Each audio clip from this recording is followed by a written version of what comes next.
Buenas tardes a todos. Otra vez, en este caso, sí que aprovecho que ahora es mi turno de palabra para agradecer al INAP la invitación. Para mí es un honor estar aquí, sin duda hoy, pero sobre todo compartir la mesa con estos profesionales. Soy consciente de que el día ha sido largo, que mañana les espera de nuevo otra intensa jornada y que después de 7 horas pues las ansias ya flaquean.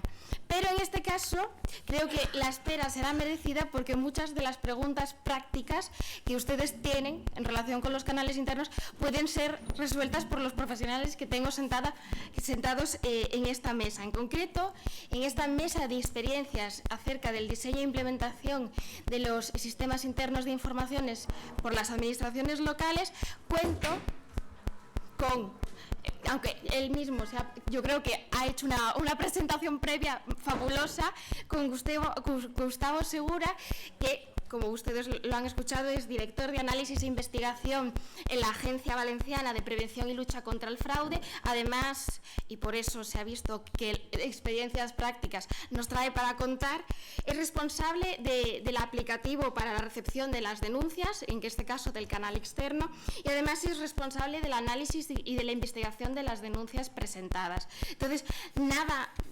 más ni nada menos que él para explicarnos un poco su experiencia en la Agencia Valenciana Antifraude, y para ello, como será el que primero intervenga, le he pedido que efectúe una pequeña contextualización general acerca de los sistemas internos de información, es decir, en la forma en la que se gestionan en la Agencia Valenciana, y que les dé algunas claves esenciales acerca de quiénes pueden ser los responsables de los sistemas internos y también qué funciones van a ejercer.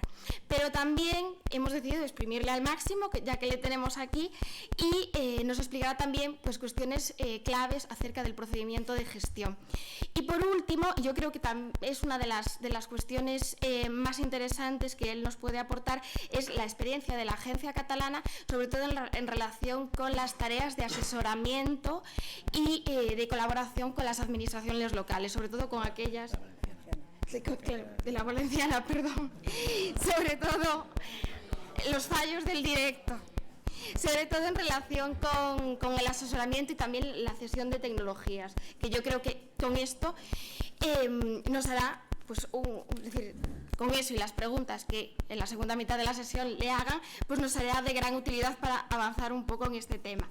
Pero no es lo único, sino que también a mi izquierda tenemos a Almudena García, que ella nos viene a completar o hacer el primer complemento necesario para la jornada de hoy. En concreto, Almudena es secretaria e interventora en 2 ayuntamientos, en concreto en el Ayuntamiento de Esquivias, en Toledo, es un ayuntamiento pequeño, tiene casi 6.000 habitantes, y también de un micromunicipio, en concreto de Villanueva de Bogas, que tiene entre 600 y 700 habitantes. Entonces, ella nos dará el complemento perfecto acerca de cuál es la posición en la que se encuentran los pequeños municipios y los micromunicipios a la hora de afrontar este reto que supone la aplicación de la Ley 2/2023.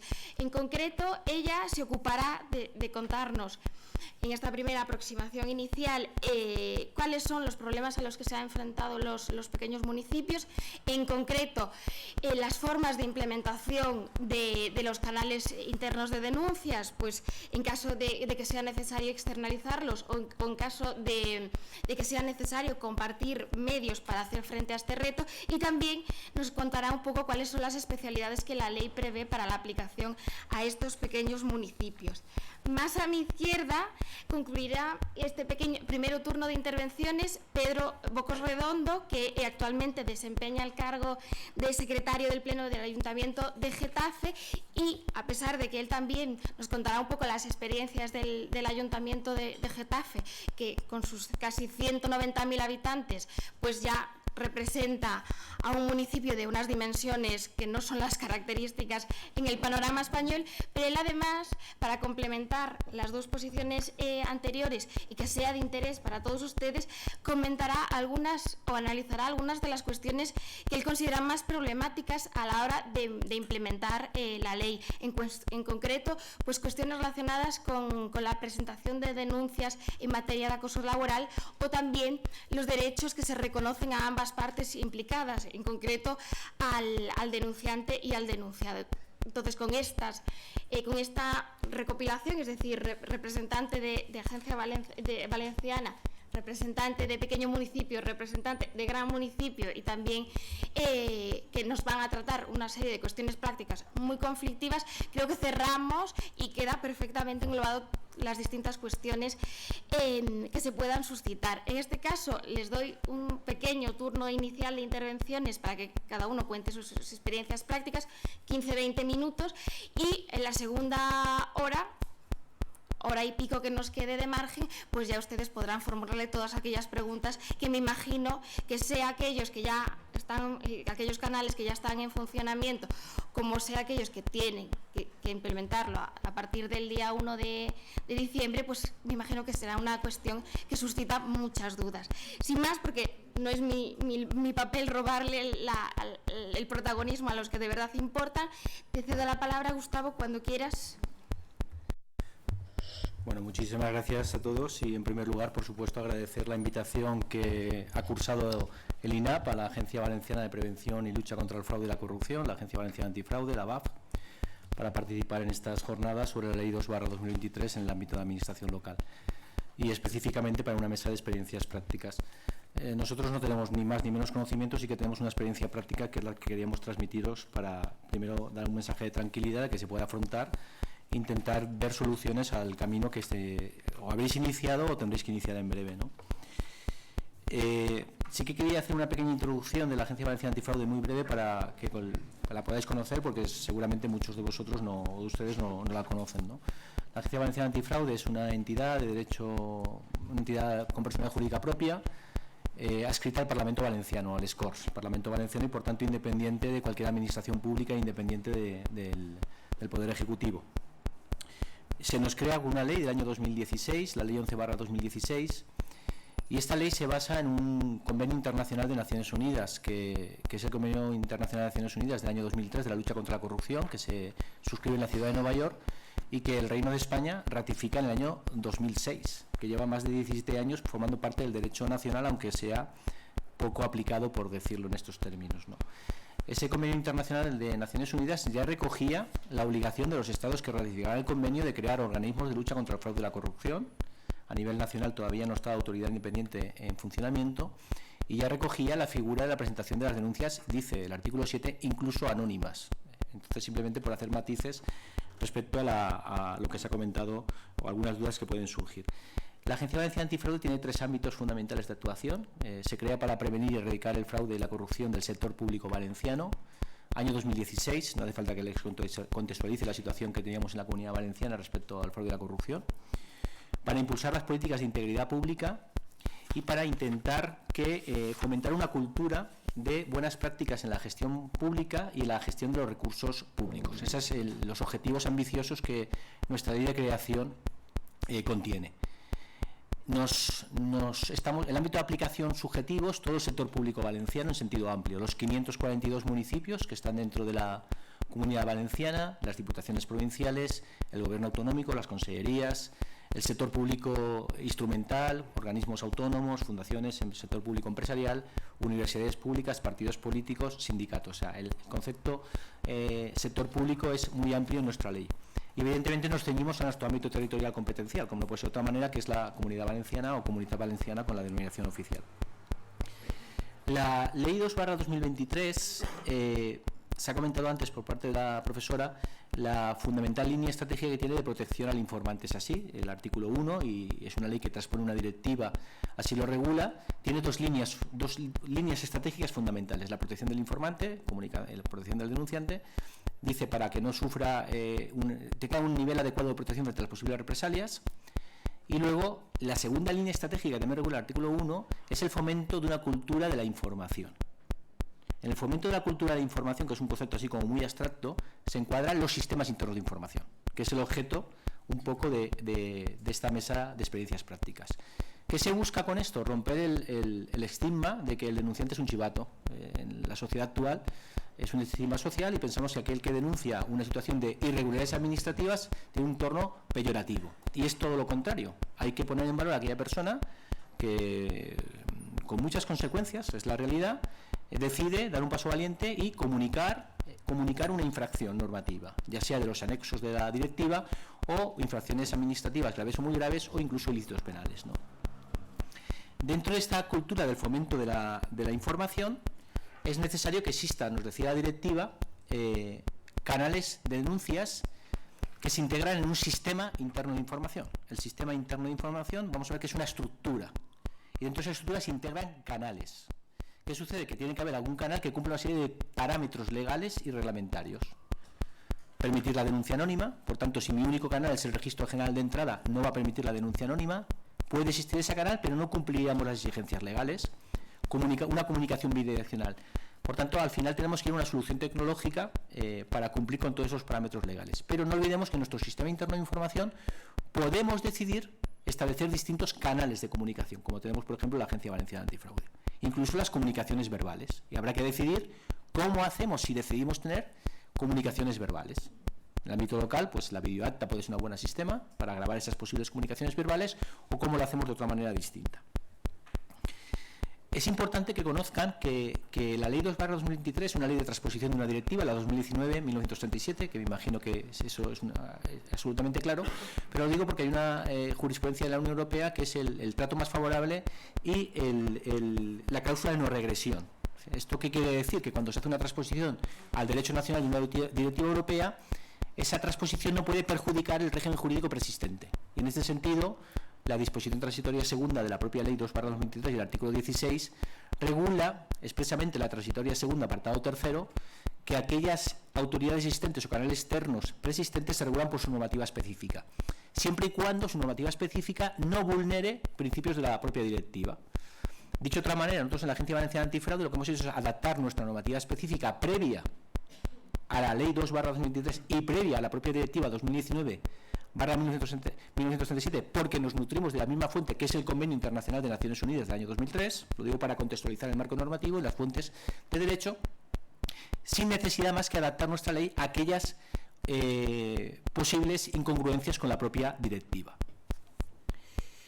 La Agencia Valenciana Antifraude, y ahí voy a corregir a la profesora Andrea, existen autoridades ya de protección del informante. La Agencia Valenciana Antifraude es una autoridad independiente de protección del informante en su ámbito territorial de la Comunidad Valenciana. Nuestra ley 11/2016 ya reguló en aquel momento el estatuto de protección.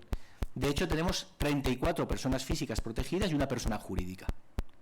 Porque también hay que dar medidas de protección a las personas jurídicas. Es posible que tenga que dar medidas de protección a las personas jurídicas. La mayoría funcionarios públicos, la mayoría del sector local. Yo soy habilitado nacional, como la mayoría de ustedes me imagino, por tanto vengo del mundo local, y en el ámbito local es donde existe una mayor cercanía con el gestor político, y a veces esa mayor cercanía, aparte de que estadísticamente somos más número de administraciones locales, se producen estas circunstancias. Respecto a los sistemas internos de información, ya descendiendo a caracteres prácticos, que yo creo que es el objeto de la mesa, yo les quiero hablar de tres aspectos fundamentales. El sistema interno de información. ¿Qué es esto del sistema interno de información? Con dos figuras fundamentales que entiendo que igual sí que deben conocer. Los responsables. El responsable de implementación y el responsable del sistema. Son dos figuras distintas, pero que van a marcar el juego de lo que tenemos que organizar en nuestra administración. Luego, unas pinceladas sobre el procedimiento de gestión de las informaciones, comunicaciones o denuncias que van a recibir en su sistema interno de información en los distintos canales que ustedes establezcan en su administración. Hago juegos de palabras, pero para que se queden con los conceptos. Y luego algunas experiencias prácticas que tenemos en la Agencia Valenciana Antifraude. ¿Qué estamos haciendo en la Agencia Valenciana Antifraude para ayudar y colaborar con las administraciones públicas y muy concretamente con los ayuntamientos, con los 542 municipios? Yo, por estas fechas, hace 2 años, estaba en un municipio muy importante de Valencia, el segundo municipio por población más importante de la provincia de Valencia, que es el Ayuntamiento de Torrent, hablando a ayuntamientos de la directiva y de la obligación que les venía, en breve, de implementar sistemas internos de información y canales de denuncias. Las caras eran bastante más de perplejidad que las de ustedes ahora. Ya han pasado 2 años. ¿Por qué estábamos en esas fechas haciendo esto? Porque el plazo de transposición de la directiva vencía el 17 de diciembre del 2021 y las directivas, una vez se vencen los plazos de transposición, también existe los efectos directos de aplicación. De manera que alguien le podía invocar o les puede invocar ya alguna administración el efecto directo de la directiva en aquello que se puede aplicar. Es algo extraño que os llegue o que les pueda llegar, pero es algo que ya se veía venir. Nosotros estábamos ya trabajando en la Agencia Valenciana Antifraude sobre estas situaciones. La Ley 223 ha querido que en el sector público todas las entidades con personalidad jurídica propia, sin excepción, tengan la obligación de someterse a la misma. Saben que la directiva establecía unas posibilidades, unas situaciones potestativas a la transposición nacional y en concreto regulaba la posibilidad que los municipios de menos de 10.000 habitantes, que son la gran mayoría en el Estado español, en la transposición de la norma no se la aplicase. Y también los municipios de menos de 50 trabajadores o las entidades dependientes del sector instrumental dependientes de menos de 50 trabajadores. Eso que la directiva permitía como algo potestativo, la ley estatal lo ha descartado. Y yo creo que lo ha descartado correctamente, aunque el foro, igual que lo estoy diciendo, es algo no tan receptivo, pero es que en nuestro entorno europeo, donde nos estamos comparando, esto ya existe. O sea, el habeas raris es España. No tenemos una autoridad nacional, eso no es lo normal. Existe una autoridad nacional en Francia hace muchos años, existe una autoridad nacional en Italia hace muchos años. Por eso cuando llegaron los fondos de resiliencia y recuperación y hubo que hacer con las órdenes 1030 y 1031 corriendo algo que no sabíamos lo que era el mundo local, los planes de medidas antifraude, todo esto viene mandado de Europa porque nosotros somos un poco la excepción de ciertas obligaciones en la lucha antifraude que tenemos en nuestro entorno. Entonces estamos yendo hacia una homogenización con lo que están haciendo otros países. Bien, en cualquier caso, la realidad que la ley es la que es y nos obliga y nos aplica y aplica a todas las entidades con personalidad jurídica propia del sector público, con independencia de la posibilidad de compartir recursos, como dice la ley, en algunos supuestos, ¿no? En los municipios de menos de 10.000 habitantes entre sí o con otras administraciones territoriales de su ámbito autonómico, o las entidades dependientes de una administración territorial de menos de 50 trabajadores con su administración territorial de adscripción, es lo que dice la ley. No hay que asustar, pero hay que conocer la ley, y la ley en el artículo 63, potestad sancionadora, regula expresamente y tipifica como una infracción muy grave, en el artículo 63 1G, el no disponer de los sistemas internos de información que obliga la ley. Eso lo tipifica la ley como una infracción muy grave. Y las infracciones muy graves las sanciona hasta 1 millón de euros para las personas jurídicas y hasta 300.000 euros para las personas físicas. Dicho esto, que asusta, la infracción muy grave requiere dolo o culpa. O sea, no es algo que, si se está trabajando, se nos puede imputar. Pero la ley ha marcado este ámbito para cumplir algo que tenemos que afrontar con más diligencia, si cabe ahora, porque desde el 13 de junio del 2023 la ley aplica a todo el mundo, salvo los municipios de menos de 1.000 habitantes, que les aplicarán breves días, a partir del 1 de diciembre del 2023. ¿Qué es un sistema interno de información?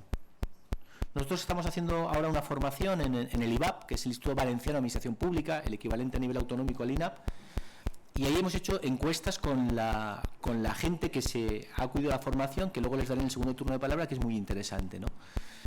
Y porque ha dado un paso hacia adelante mucha gente, ¿no? Y luego lo vamos a ver lo que han dicho los compañeros en estas formaciones. ¿Qué es un sistema interno de información? Es una estructura, es un conjunto de elementos. Es, por un lado, la necesidad de tener canales, mecanismos por los cuales facilitemos la presentación de informaciones, comunicaciones, denuncias tradicionales de toda la vida, por decirlo así, aunque el término denuncia es más peyorativo y se habla de informaciones. Distintos canales, establecer una normativa. Ahí mi experiencia práctica es que piensen un poco en la normativa interna de desarrollo, no hagan una normativa sin más para cumplir, porque luego van a haber problemas en la gestión. Cuanto más desarrollen su normativa y su procedimiento de gestión de informaciones, el responsable del sistema interno de información, que aplica la resolución de las informaciones de acuerdo con el procedimiento previamente aprobado, tendrá una guía de gestionar las informaciones mucho más fácil de afrontarlo. Tenemos, por un lado, que el sistema interno de información requiere una decisión de designar, primero, identificar el responsable de la implantación, que es el órgano de gobierno o administración. La Ley 2/2023 es una ley que obliga al sector público y al sector privado, por tanto hay mucha regulación a nivel normativo que nos choca desde el punto de vista que somos más administrativistas. Órgano de gobierno de administración. En el ámbito local, competencia residual, artículo 25, ley 7, 85, el titular de la alcaldía, el alcalde o la alcaldesa. Ese es el responsable de implementar, de impulsar, de que se implemente en los plazos el sistema interno de información. ¿De acuerdo?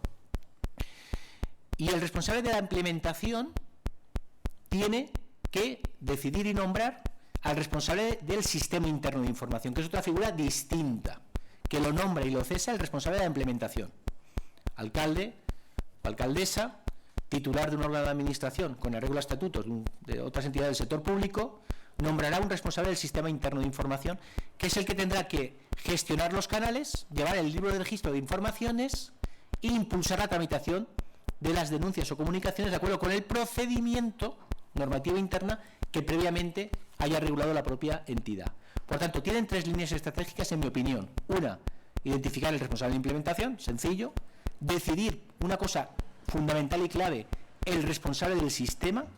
Yo les voy a decir luego, nosotros somos Autoridad Administrativa Independiente de Protección del Informante, hemos creado unas obligaciones de las que tenemos, que es el libro de registro de los responsables del sistema. La autoridad independiente estatal no se ha creado todavía, por tanto en estos momentos existe a nivel territorial una discriminación. Hay comunidades autónomas que no tienen autoridad independiente de protección del informante, hay denunciantes que no pueden acogerse a la protección y otras sí, es la realidad, pero como autoridad independiente tenemos obligaciones, entre ellas crear un libro de registro de los responsables del sistema. Yo les voy a decir cuántos registros tenemos, 71 a fecha de ayer, qué perfiles nos han nombrado. Me imagino que un perfil les va a sonar preferentemente, ¿no? Por tanto, responsables, implementación y responsable del sistema. El responsable del sistema interno de información, para mí, tiene que tener un concepto muy básico y es de sentido común, que es la autoritas. Es decir, tenemos que elegir alguna persona que tenga un reconocimiento interno. Soy consciente de que hay administraciones que van a estar el secretario interventor y 3 personas. Por tanto, ahí es más complicado. Y luego hay administraciones mucho más amplias. Lo importante es que la entidad, la plantilla, confíe en el responsable del sistema interno de información. Si no, van a cumplir el expediente y no van a tener denuncias. Porque los informantes, no van a tener informaciones. Los informantes no van a confiar en el sistema interno de información y van a acudir a un canal externo. La ley y la directiva, en el artículo 4, nos dice que el sistema interno de información... Voy fatal. El sistema interno... Es que les quiero contar muchas cosas, voy a adelantarme. El sistema interno de información, la ley directiva dice que es el canal preferente. ¿Qué es lo que se quiere? Que esas irregularidades las conozca primero la propia entidad, por 2 motivos: capacidad de reacción e interés directo. Yo vengo del ámbito del control, yo soy interventor de administración local y siempre intentando trasladar al gestor político, con poco éxito, que somos un aliado de la gestión sin lugar a dudas, porque convertimos debilidades que detectamos en fortalezas. Luego está el gestor político que se cree esta teoría o no, ¿vale? Pero esa es la voluntad del sistema interno de información, que se vaya primero a mis canales internos porque tengo más capacidad de reacción. No veamos, para mí antes había un debate sobre el denunciante o no denunciante. No es importante la identidad del denunciante, créanme. Lo importante son el contenido de los hechos denunciados, la verosimilitud de los hechos denunciados. Nosotros en nuestra experiencia práctica tenemos más denuncias anónimas, sí. ¿Por qué? Porque es un buen mecanismo de protección. ¿Hay diferencia entre el tratamiento de denuncias anónimas y nominativas respecto a la denuncia falsa? No. No hay una diferencia sustancial porcentual. O sea, no les digo que en mi experiencia práctica, de las 453 denuncias que tuvimos el año pasado, no había más denuncias anónimas claramente o notoriamente falsas. No tenemos esa experiencia, ¿de acuerdo? Puede ser el caso, pero no tenemos esa experiencia. Y la tercera línea estratégica, responsables, normativa, la tercera línea estratégica es, tienen que buscar una solución tecnológica para cumplir con los parámetros legales. Tienen que tener un canal interno, al menos uno, que les permita denuncias anónimas, de fácil accesibilidad, comunicación bidireccional con el denunciante, que garantice la seguridad de las comunicaciones, la confidencialidad de la identidad y de la información. Porque muchas veces se identifica a un denunciante no porque su identidad nominativa, sino por la información que ha apartado. Si yo protejo la identidad, pero se me escapa decir que presentó un recurso de reposición contra un acto, pues he protegido su identidad, pero lo he identificado. ¿De acuerdo? Todo esto solamente es posible con soluciones tecnológicas. ¿Qué tiene que hacer el responsable de implementación del sistema? Establecer un cronograma de actuaciones, en mi opinión. Dependiendo del tamaño de las organizaciones, integrar a varios departamentos, secretarías, en un ayuntamiento, Secretaría de Intervención, Transparencia, Buen Gobierno, Servicios Tecnológicos. Si es un secretario de interventor y 2 personas, el secretario de interventor se integra con sí mismo, intenta hacer pues, lo que hace un ayuntamiento pequeño, que es lo que conocemos, ¿de acuerdo?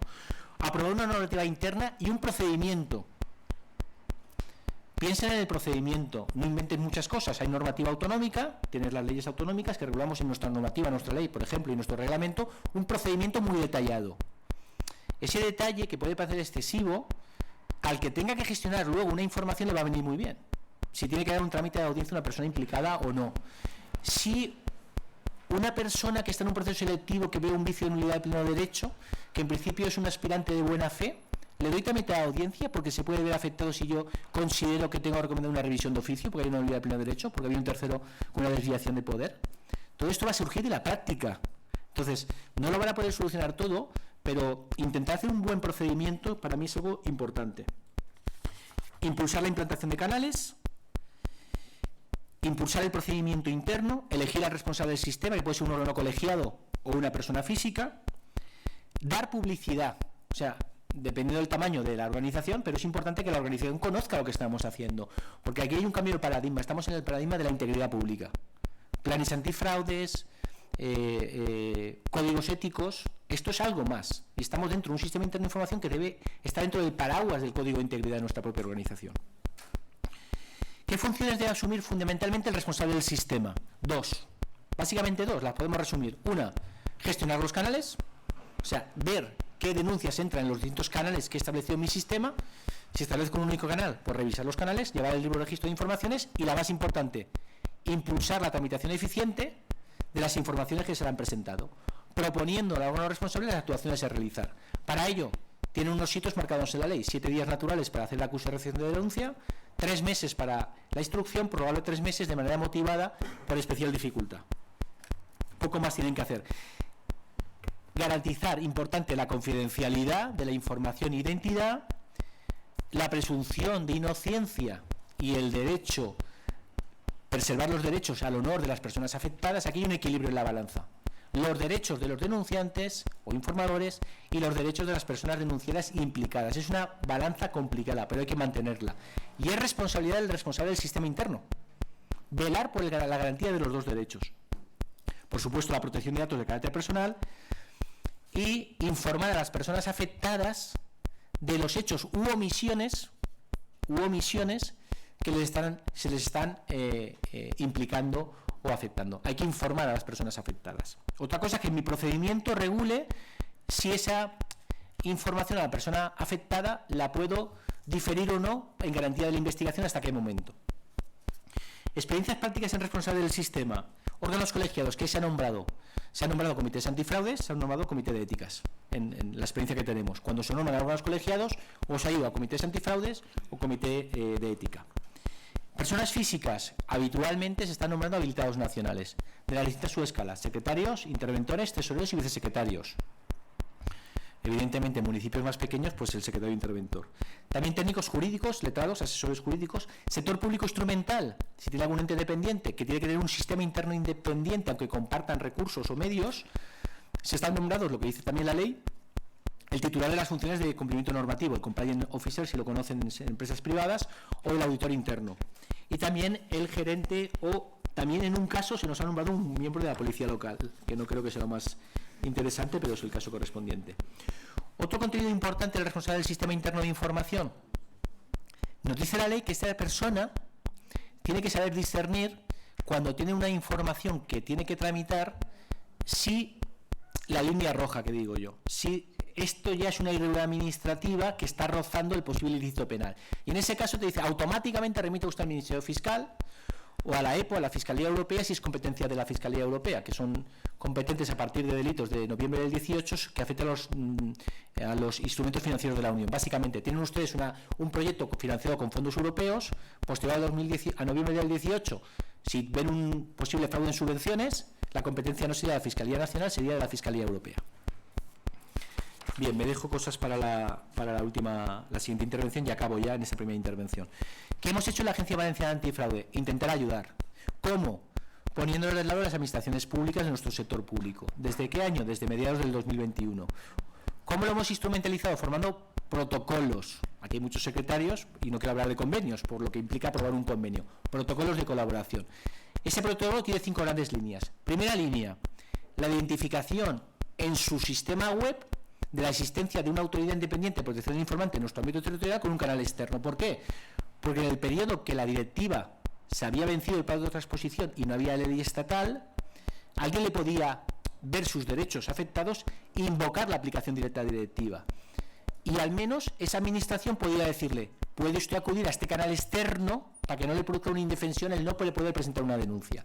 Segundo tema importante, el más importante, el que ha tenido más éxito. Hemos facilitado un software que estamos utilizando nosotros desde el año 2018, que es un software de código abierto y de código libre de fuentes abiertas. O sea, no sujeto a licencia, no hay que pagar ninguna cantidad económica por ello, no hay que hacer un expediente de contratación. Era difícil cumplir 3 meses haciendo un expediente de contratación para contratar este sistema tecnológico. Eso lo hemos puesto a disposición de todo el sector público. Como vi ese protocolo, lo que hacemos es ayudarles en la implantación del sistema.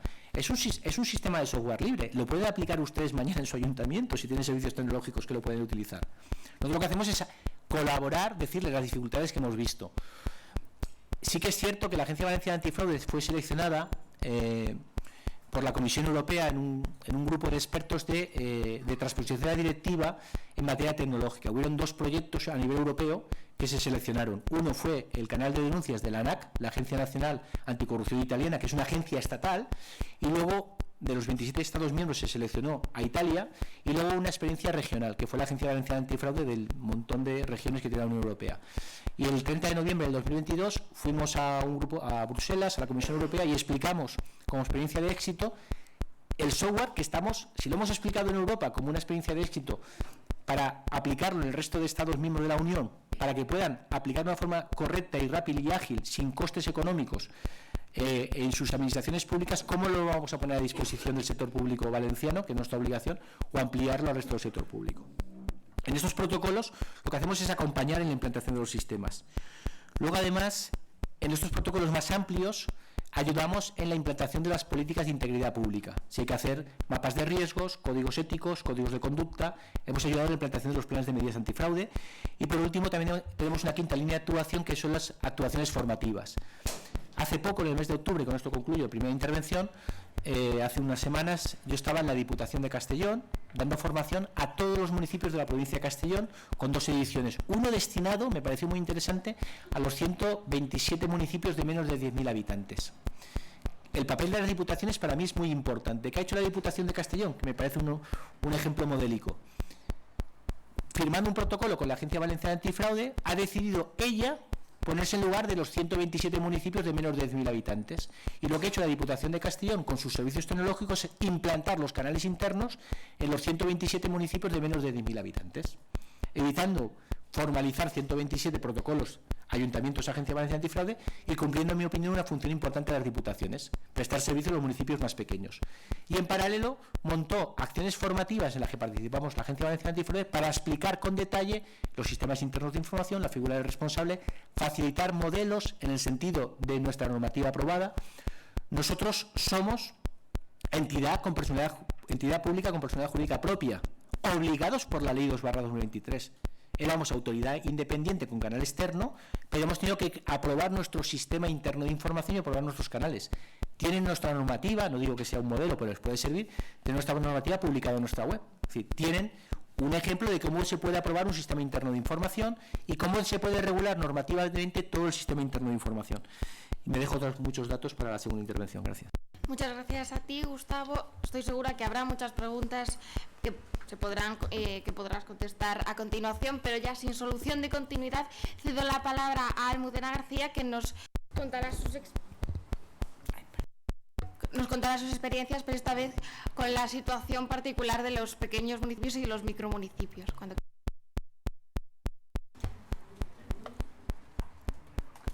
Hola, buenas tardes. Soy Almudena García Figueroa, funcionaria de Administración Local con habilitación de carácter nacional y ejerzo mis funciones en 2 municipios. Uno de 6.000 habitantes, un pequeño municipio, y otro, un micromunicipio que no llega apenas a los 600 habitantes. Ejerzo mis funciones en una comunidad autónoma que todavía no tiene aprobado una ley de integridad a nivel autonómico y ni siquiera ha designado una autoridad independiente. No tengo la suerte de ejercer en la Comunidad Valenciana y, pese a ello, pues mis municipios están obligados a implantar un sistema interno de información o un canal de denuncias. Y estamos obligados a ello porque así lo ha decidido el legislador estatal en la Ley 2/2023, pese a que la Directiva 2019-1937, que es la que transpone esta ley, permitía la posibilidad al legislador de excluir a aquellos municipios que tuvieran menos de 10.000 habitantes. Sin embargo, el legislador estatal decidió que todos y cada uno de los municipios, aunque fueran micromunicipios, debían de dar cumplimiento a la Ley 2/2023.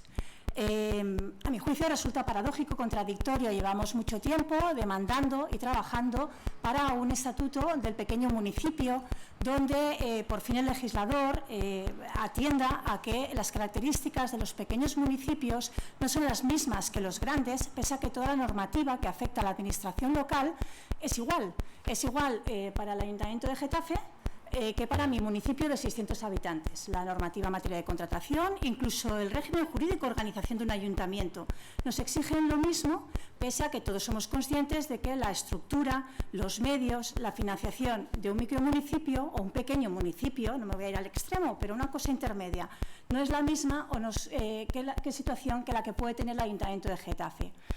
Pese a que se está trabajando en el Estatuto del Pequeño Municipio para agilizar y relajar determinada normativa y que en materia de contratación, competencia, régimen jurídico, organización, los municipios pequeños puedan tener un alivio de esas cargas, en cambio, en la Ley 2/2023 el legislador opta porque se aplique a todas y cada una de las administraciones locales.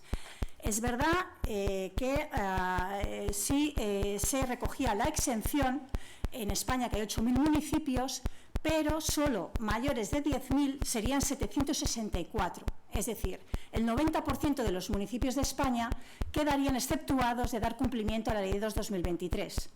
Entonces yo entiendo, porque es la única manera de entender por qué el legislador ha impuesto esta obligación a los pequeños municipios, es porque ha querido priorizar tal vez la transparencia, la ética, la integridad y las medidas contra la corrupción en toda la administración frente a las cargas que supone dar cumplimiento a una ley que para los pequeños municipios resulta complicado. Y no solo ya porque, como siempre, nos imponen cargas y obligaciones sin la correspondiente dotación o suficiencia financiera. No sabemos, porque estamos todavía implantándolo, si va a suponer o no un mayor gasto para la administración local, para la pequeña administración local, pero de lo que no cabe ninguna duda es que sí vamos a tener que adscribir medios materiales y especialmente medios personales, sin que la obligación que recoge la ley vaya acompañada de esa adscripción de medios o que nos permita el poder adscribir medios de los que la mayoría de municipios pequeños carecemos. En cualquier caso, tenemos la obligación de implantarlo y supongo que el legislador, para paliar esa carga o obligación que recoge esta ley para los pequeños y micromunicipios, recoge 2 posibilidades con las que pretende aliviar la carga. Una de ellas es la posibilidad de externalizar los medios y la otra de compartirlos. En cuanto a la posibilidad de externalizar los medios, sería únicamente la herramienta informática, el instrumento. En ningún caso podríamos externalizar lo que es el ejercicio de las funciones que lleva aparejado el canal, puesto que son funciones que llevan o implican ejercicio de autoridad, son funciones reservadas. Por lo cual, solo podemos externalizar, de acuerdo al amparo de la Ley de Contratos del Sector Público, previa justificación de la necesidad y de la ausencia de medios, externalizar esa herramienta informática que nos permita a nuestros pequeños municipios recibir esas denuncias o esa información de infracción de normativa y, a su vez, recepcionarla. El resto de funciones no podría ser externalizada, debe ser llevada a través de medios propios de la propia Administración. En mi experiencia, las grandes plataformas electrónicas que ya nos han asistido en su momento con la otra carga de una administración electrónica y procedimientos también o expedientes electrónicos, están ofreciendo a los pequeños municipios estas herramientas informáticas para poder dar cumplimiento a disponer de un canal, de un sistema de información interno de recepción de esas denuncias o de esa información que pone en conocimiento que se ha cometido una infracción normativa y de la que podemos servirnos siempre y cuando se cumplan los requisitos que determina la ley, que exige que ese instrumento, esa externalización del servicio, cumpla con los criterios de independencia, confidencialidad, protección de datos y secreto de las comunicaciones. Solo en ese caso podremos externalizar esa herramienta informática para la recepción de las informaciones y de las denuncias. El otro supuesto que prevé el legislador, que a veces también parece desconocer lo que es el municipalismo, porque ofrece la posibilidad de compartir medios, bien entre los propios municipios, bien entre administraciones que radiquen en el mismo territorio que los municipios. Bien, la mayoría de comunidades autónomas siguen sin aprobar leyes de integridad ni nombrar autoridad independiente como para pedirles, ¿no?, que además compartan sus medios o nos acojan o nos asistan y nos faciliten el cumplimiento de la ley.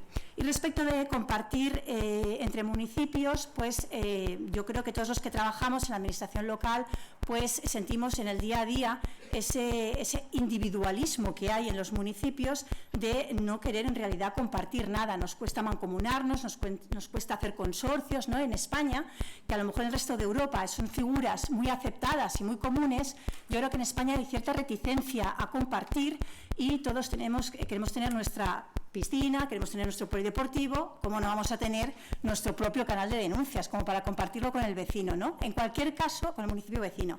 En cualquier caso, la ley lo prevé, permite esta posibilidad para aliviar la carga de los pequeños municipios, siempre y cuando además añade que resulten sistemas diferenciados que no puedan inducir a error al sujeto legitimado para interponer la denuncia o facilitar esa información. Así, bueno, pues quedando claro que estamos obligados y que no hay manera de eximirnos de la obligación de establecer un sistema interno de información, un canal de denuncias y recordar que, como ya ha indicado Gustavo, mi compañero, tenemos un plazo perentorio que, bueno, aunque se estableció una moratoria en la ley para los pequeños municipios, para el resto de organismos, entró en vigor la obligación, finalizó el plazo el 13 de marzo, para los municipios de menos de 10.000 habitantes se nos ha concedido una moratoria hasta el 1 de diciembre. Con la advertencia de que el incumplimiento de disponer de un sistema de información interno de un canal de denuncias será sancionado como infracción muy grave con multas de entre 601.000 y 1 millón de euros. Así que, bueno, en principio conviene cumplir con la norma, como podamos, porque es verdad que los medios son escasos y hacemos en los pequeños municipios lo que podemos. Voy a limitarme a destacar, como ha indicado Noelia, aquellas cuestiones que yo creo que como municipios pequeños nos pueden resultar de mayor interés. En primer lugar, es la competencia, que Gustavo ya ha adelantado alguna cuestión, que hay que distinguirla claramente, que el órgano competente no es el órgano responsable. Esta diferencia hay que tenerla clara. El órgano competente para establecer el sistema de información, la Ley 2/2023 no colabora, no dice en el ámbito de la administración local quién tiene que ser el órgano competente para implantar el sistema, si bien establece que debe serlo el órgano de gobierno o de administración del organismo de que se trate. En el caso de la administración local, en que existen distintos órganos de gobierno, deberemos acogernos a la distribución de competencias que recoge nuestra Ley 785, nuestra Ley de Bases de Régimen Local, acudir al artículo 21.1s, que recoge la cláusula residual de competencias. Aquello que no esté atribuido al Pleno de la Corporación, pues por defecto estará o corresponderá la competencia al alcalde. Por tanto, el órgano competente para aprobar y establecer el sistema interno de información o el canal de denuncias será nuestro alcalde. En cuanto al procedimiento, tampoco la Ley 2/2023 regula un procedimiento especial. No hay ninguna especialidad salvo un trámite que establece como preceptivo, que sería la consulta a la representación legal de trabajadores. Como nuestra Ley 2/2023 no regula un procedimiento específico, especial, que acudiremos a la Ley 3915 y iniciaremos para su implantación un procedimiento de oficio, que iniciará el alcalde mediante una providencia de alcaldía, que se acompañará a continuación del informe emitido por Secretaría, que deberá recoger el órgano competente, la legislación aplicable y el procedimiento a seguir para aprobar la implantación del servicio, el procedimiento que debemos seguir, como también había apuntado Gustavo, que con buen criterio pues anima a que todos regulemos un procedimiento sencillo, de acuerdo, lo más simplificado posible, puesto que al final vamos a estar implicados en la tramitación de ese procedimiento y ya que se nos permite la posibilidad de autoorganizarnos y de regular ese procedimiento, no lo hagamos complejo e intentemos recoger un procedimiento lo más simplificado posible. Y finalmente designaremos un responsable que es distinto del órgano competente y que será la persona dentro de la organización que llevará el sistema de información. Tras emitir el informe jurídico, debemos dar cumplimiento al trámite preceptivo que determina la Ley 2/2023, que es la consulta a los delegados o representantes de los trabajadores, que considero que tiene buen criterio el legislador exigiendo como preceptivo este trámite, porque al fin y al cabo el número más voluminoso de sujetos afectados o legitimados para interponer las denuncias y facilitar información sobre infracción normativa en el ámbito de la administración local van a ser esos empleados públicos de la organización, por lo cual debe de convocarse a esos representantes de los trabajadores. En mi caso, cuando fueron convocados, me encontré con un absoluto desconocimiento de la norma.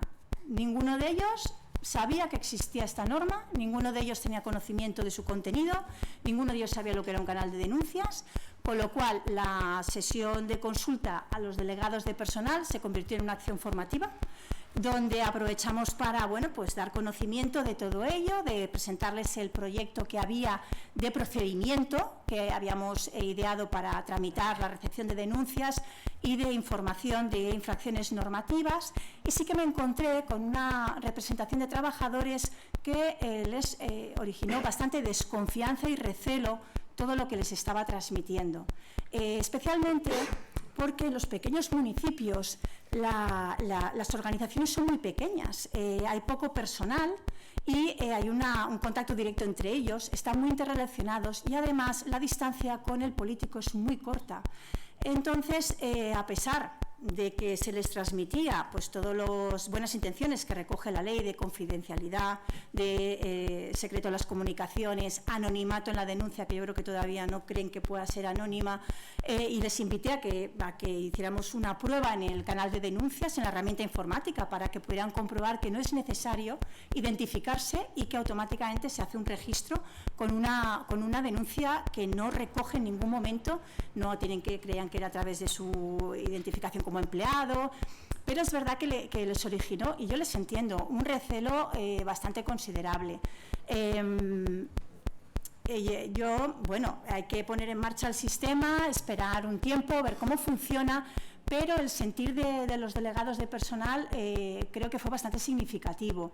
Creo que va a costar la efectividad de la norma, especialmente en organizaciones pequeñas, porque cualquier infracción de una normativa en materia de contratación, yo misma, aunque sea anónima, voy a saber de quién viene, porque es que yo sé en mi organización quién lleva contratación. Entonces creo que a pesar de que pueda ser anónima, esa persona en realidad queda identificada, especialmente en las organizaciones pequeñas. Creo que esto es lo que suele ocurrir con la normativa estatal, que muchas veces conlleva un absoluto desconocimiento del funcionamiento de la administración local, especialmente la pequeña, y que creo que desvirtúa al final la finalidad de la norma y la posibilidad de garantizar la integridad y la ética de la administración a través de esta vía. Porque, como comentaba antes de empezar la ponencia con la moderadora, con Noelia, en cambio, mi micromunicipio yo creo que ha sido pionero en los sistemas de información interna, porque yo no necesitaba ningún canal. Es un municipio que yo llevo una acumulación de funciones, es decir, yo no estoy presencialmente allí habitualmente. No sé si todos son habilitados, supongo que no. Entonces, bueno, en municipios muy pequeños los habilitados no vamos o no estamos allí 8 horas al día, sino que vamos una tarde, porque no es necesario el volumen de trabajo que hay, que el habilitado esté allí presencialmente todos los días, una jornada ordinaria. Pero yo tenía, y no lo sabía, un canal de denuncias inmediato y muy efectivo, que era mi administrativa. En cuanto mi alcalde hace algo mal o que ella considera que está mal hecho, a mí me llama por teléfono, y así llevamos años. O sea, no necesita ningún canal de denuncias, ni ningún anonimato, ni ninguna garantía ni confidencialidad, porque es verdad que tengo una administrativa muy leal, pero ella, en cuanto sabe que el alcalde ha hecho algo mal, me llama, y así llevamos años sin necesidad de implantar todo este sistema, un procedimiento, unas garantías, porque evidentemente yo guardo la confidencialidad de cómo me ha llegado esa información, y evidentemente enseguida percibo al alcalde de que está haciendo algo mal. Entonces, bueno, creo que hay un desconocimiento del legislador estatal, como siempre, no es el primer caso, no es la primera norma en la que pone de manifiesto que se desconoce, que no se ha dado, supongo, audiencia a representantes de las administraciones locales para adaptar o bien tener en cuenta que no siempre la regulación que hace el legislador estatal es adecuada para nuestros pequeños municipios. Pero aún así, aunque seguimos luchando en que tenga conocimiento y sea consciente de ello, pues eso es la norma que existe y es a lo que tenemos que acogernos e implantar. Pero ya les digo que yo, en mi experiencia, el recelo de los delegados de personal fue considerable. Tras hacer esa sesión de negociación, se convirtió en una acción formativa. Tras la acción formativa parece que fueron más receptivos, pero soy escéptica en que si al final va a ser o no un sistema efectivo. No por ello vamos a dejar de implantarlo, ni de seguir haciendo sesiones informativas, ni de seguir convenciendo a mis empleados que es un sistema al que hay que acceder y que al final debemos priorizar la integridad y la ética en nuestra administración. Tras la consulta a los trabajadores, no queda otra que el alcalde tiene que aprobar mediante decreto el procedimiento, que ya hemos dicho que será un procedimiento simplificado, ágil y que nos facilite las cosas, y designar un responsable. El responsable no es el órgano competente, el responsable tiene que formar parte de esa organización. Yo entiendo que debe ser un funcionario que tiene que tener, al conllevar ejercicio de autoridad y que tratarse de funciones reservadas, y la Ley 2/2023, al equipararlo en el sector privado, considera que debe ser un cargo directivo que tenga encomendado el asesoramiento jurídico. Si lo extrapolamos a nuestros municipios, ese cargo directivo, especialmente en los pequeños municipios, donde no tenemos un abanico de posibilidades como en los grandes municipios, que tienen técnicos, que tienen un servicio jurídico, en los pequeños municipios el único cargo que puede equipararse a un cargo directivo y que tenga encomendado el asesoramiento jurídico es el habilitado nacional. Entonces, considero que, además de que tenemos poco personal, es fácil elegir, debe ser el habilitado nacional. Además, permite la ley que pueda ser una persona física o un órgano colegiado. La posibilidad de un órgano colegiado en una administración pequeña casi queda descartada, porque toda la organización formaría parte en realidad del responsable, es un sinsentido. Y entonces será una única persona física, que entendemos que el perfil ideal o idóneo es el habilitado nacional. Además, ello fundamentado legalmente, porque el artículo 3 de nuestro Real Decreto, que regula nuestro régimen jurídico, encomienda a la habilitación nacional la dirección de archivos y registros, y al fin y al cabo el sistema interno de información lleva un libro registro, que quién mejor que el habilitado para su llevanza y la responsabilidad del mismo.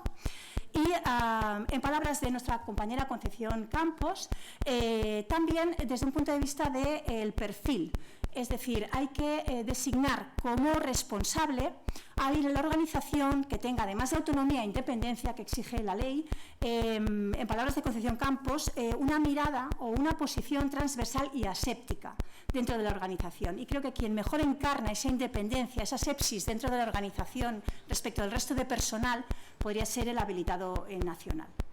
En el plazo de 10 días, para aquellos que dispongan de autoridad independiente en su comunidad autónoma, pues deberán comunicar la designación del responsable para que conste en ese libro registro de responsables de los canales de información que deben llevar las comunidades autónomas.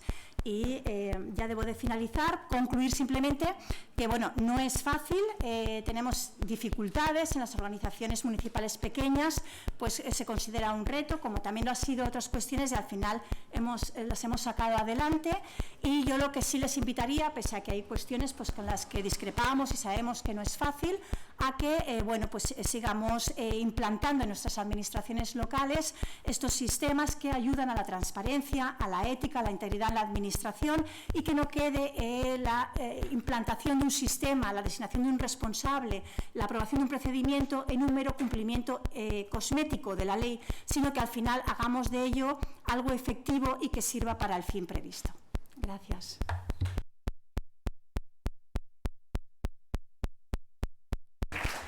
Muchas gracias, Almudena, por este contrapunto perfecto a la experiencia de Gustavo, sobre todo porque la realidad de los pequeños municipios y los micromunicipios es muy diferente.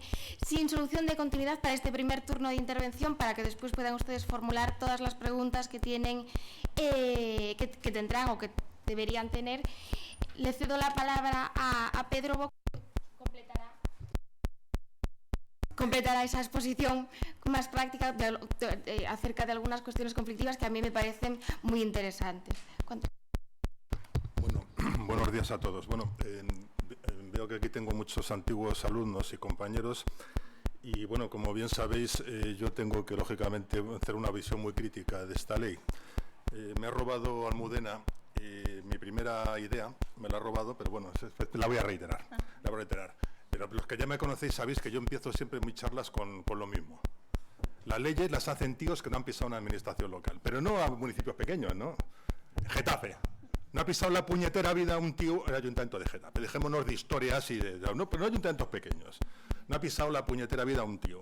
Entonces, ¿qué ocurre? Nos hacen las leyes, pero los que ya me habéis estado, que es que veo mucha gente que ya incluso antiguos alumnos de promociones y tal, ya me conocéis. De acuerdo que llevo con esta cantinela 20, 25 años, pero me voy a jubilar y va a seguir igual. No me van a hacer ni puñetero caso. Lógicamente la administración local es la cenicienta. Y yo siempre he dicho que por lo menos se nos escuchase en algo, no se nos escucha. Antes existía el Instituto de Estudios de Administración Local y hoy, joder, pues yo sé, ya sé que me voy a meter siempre, pero siempre me meto con ellos. Si hay alguno aquí que me disculpe, el Cuerpo Superior de Investigadores Civiles del Estado. Hacen unas leyes, bien es cierto que por transposición de las directivas, que llegan y lógicamente no han pisado en su vida un ayuntamiento. Y claro, eso es tremendo, llegar ahí. Segunda conclusión, Gustavo, te voy a decir una cosa que tú has dicho que va contra esa cultura, pero permíteme que los que trabajamos en la administración local, la cultura del chivato existe. Existe. No pienses que la administración local no pienses que en la administración local existe el ciudadano comprometido con la ética. Eso es mentira. Puede haber uno o dos, venga, vale, pero lo que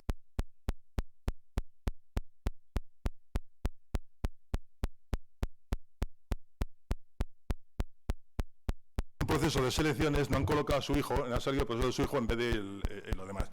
Chivatos hay, va a existir siempre y la administración local es consustancial a eso. Ya sabéis que no soy políticamente correcto, pero si estamos aquí es porque hay que plantear las ideas, Yo creo sinceramente que no. Es decir, ¿qué va a pasar aquí? Esta ley es una ley que tiene muy buenas intenciones, como dice Almudena, tenemos que lógicamente tenemos que ser lo suficientemente, para eso estamos, acatar la ley, obedecerla e implantarla, por supuesto, dado que sí, pero sinceramente, ¿va a mejorar realmente el canal de los ayuntamientos? No lo sé, porque yo ya yo empecé en 1985 de secretario del Ayuntamiento de Alcázar de San Juan.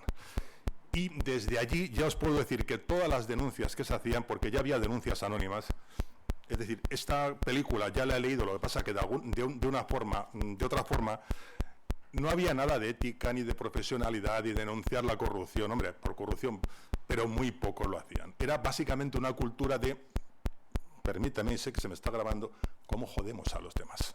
Ese es el gran problema que hay, que la administración local, insisto, es otro mundo. Es otro mundo. Por poner un caso, los secretarios de ayuntamiento tienen el cogote a un alcalde y a una oposición que te están diciendo, por un lado, o si haces esto te denunciamos, si la oposición, si haces esto te denunciamos. No es como un cuerpo de administradores civiles del Estado que tienen un tiempo para hacer los informes y tienen más o menos una independencia. Aquí no tenemos. Y ahora me viene por la segunda, con la segunda cuestión que se ha planteado, no sé si la habéis comentado con anteriores ponentes, aquí se ha indicado, pero que a mí me preocupa muchísimo, y es la independencia del responsable. Porque, joder, como dice muy bien Almudena, ¿quién lo nombra? el alcalde. Vamos a ver, todos me vais a decir que sí, por supuesto, una independencia por encima de todo, sinceramente. Permitirme que yo dude un poco de eso. Vamos a ver. Yo recuerdo que esto lo decía una vez me parece que era Enrique Gimbernat, dice que no puede haber nunca independencia cuando hay una dependencia jerárquica. Lo decía Enrique Gimbernat, y yo hago mías esas palabras. Es prácticamente imposible que haya eso. Este tema no sé si lo habéis tocado en anteriores. Aquí he visto que mis compañeros han dicho cómo se hace, pero no, a mí me preocupa esa independencia efectivamente de responsable interno de formación. Claro, esta persona, cuando recibe todo este tipo de denuncias, ¿tiene las espaldas cubiertas para poder realizar bien su trabajo? Ya sé que todos me vais a decir, sí, la ley les garantiza la independencia. De acuerdo.